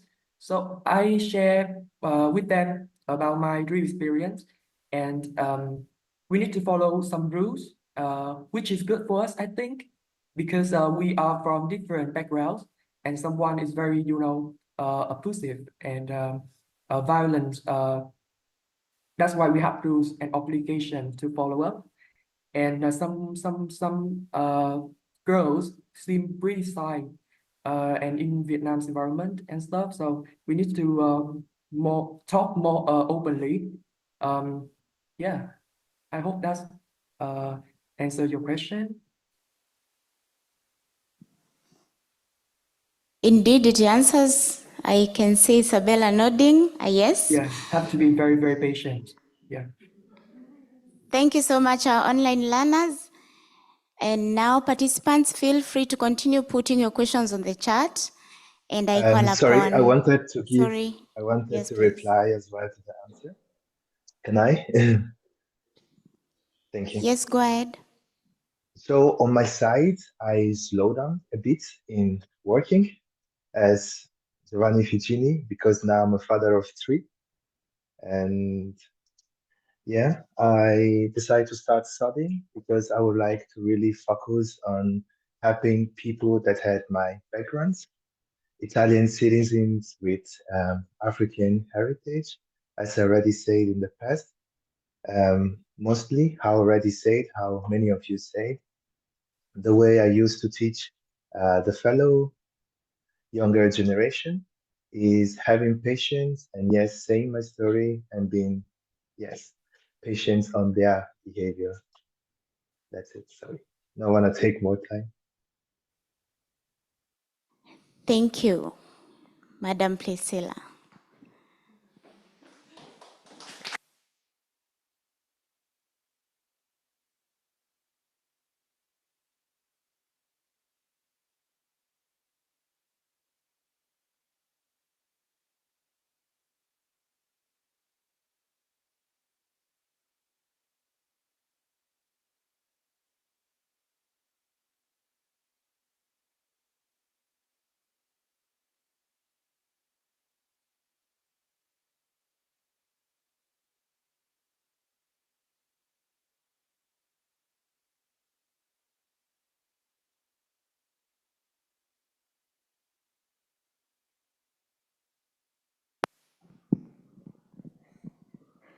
Can you hear me? Okay. Should I repeat everything now? Okay, thank you so much, our panelists. I think what we're seeing right now is the representation of the industry, the formal, informal, non-formal TVET institutions, and really trying to see the role that every player has when it comes to inclusive excellence. And I wanted to comment on that question about whether we are doing enough to involve students in curriculum development. And for sure, we're not doing enough. There's something that is coming up that is called like poor learning pedagogies, very weak pedagogies, where we don't develop critical thinking enough to students to a point where they cannot really contribute equally as producers and consumers of knowledge. So this is something that we really need to do. We need to promote young people in thinking critically so that they can establish what they actually need to do in terms of creating their own knowledge. This is an example where you see we don't involve different perspectives from different cultures and communities. You can find a training that focuses on environmental protection without really thinking about how conflict affects this, how individuals experience this in different contexts. So really we need to do a lot to involve students in curriculum development, and this is part of what inclusion is also about. So thank you for that question, and really it's a good opportunity for us to think what can we do to involve students more in curriculum development, in inclusive approaches. And really, just to wrap everything up, because we are going to bid goodbye to the online participants who have been so lovely to be with us for the last 3 days. The last 3 days, we've had comments from so many stakeholders. We've had government. I can still see them. We had government, we had the private sector, we have the civil society, and all we were saying is about how do we promote inclusive excellence. And just to wrap it up, and I think this panelist really gave us good examples of what we need to think about. You talked about the why, and the why is a very important aspect of inclusion. It's about building understanding and conviction of why we need to do this. Why does it matter? What is inclusive important? And this is why I started by talking about what are we denying young people? What opportunity are we denying young people? And for us to really create change, we talked about inclusion being a continuous process where we need to have commitment throughout the commitment to really promote practices, cultures, and policies that allow young people to really benefit from inclusive practices. So the why and the conviction, and the word conviction is very serious. Conviction is not something that you just say, oh, I have conviction. Conviction is strong belief in something, that I believe truly that I need to be inclusive so that I can make opportunities for everyone. I can provide a life. Conviction is not a joke. So the why is what is driving the panelists here. It's the why that provides the passion that you spoke about, Francisco. And we really need to think about your why. What is your why? Why are you in TVET? Why are we promoting inclusion? That is a very important aspect. And then we've had a lot to say policy, structures. Why do we talk about this? Because with the why and no policy and structures to support what you want to change. I know why I want to change, but I can only change if there's policy, framework, and structures that really allow me to be able to do this. And then the other important aspect that came out was the skill development. If I don't know what to do, I will not do anything. So developing skills on what you mentioned, talking about how do we create a safe classroom? How do we ensure that we understand vulnerabilities of young people? How do we build trust? All that is skill development. You cannot change, you cannot teach what you don't know. So you have to start by that, critically thinking about it. And then finally is about role modeling. And you talk about a good example of what you saw, the student really going to address another student who was not following what's supposed to be done. This is what role modeling does. Young people are able to mimic what they see Giovanni you're doing. They mimic that, and this is what they're doing. So if Giovanni is not going to be a good role model of inclusion, nobody is going to do it. I can only change if I see my boss is inclusive. I can only change if I see the practices that we are promoting are actually being upheld by the leadership, by the teachers, by the different heads, including the student unions. If they don't really uphold inclusion, nobody is going to change. If we don't have structures, it's not going to happen. And if we don't have understanding and conviction, which is the foundation, nothing is going to change. So as we go on with really promoting inclusion and thinking about the small projects that we can start, the practical projects that we can start, we talked about taking examples of practices that are actually working, transferring them to your context. Do that. Look at UNESCO-UNEVOC's promising practices. We have had so many examples here of how practices have been transferred, and you have a role to play. You can still do this. We have the chance to change. We have the chance to build lives. And for the online community that is here with us, we're really thankful for your patience and taking the journey with us for the last 3 days. So we are not going to have any more hybrid sessions, but we want to really thank you for that. So a round of applause to the online participants, first of all.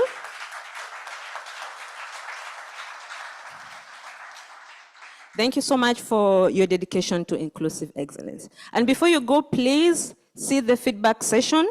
There's a feedback form and there's a QR code that is coming on your screen. Please tell us, did you like, what do we need to improve? Who do we invite next time? Do you still have that promising practice that you want to share before we close? So this is your chance to really put in your final word. Say something, it's now or never, online people. We're going to give you a few minutes as we conclude.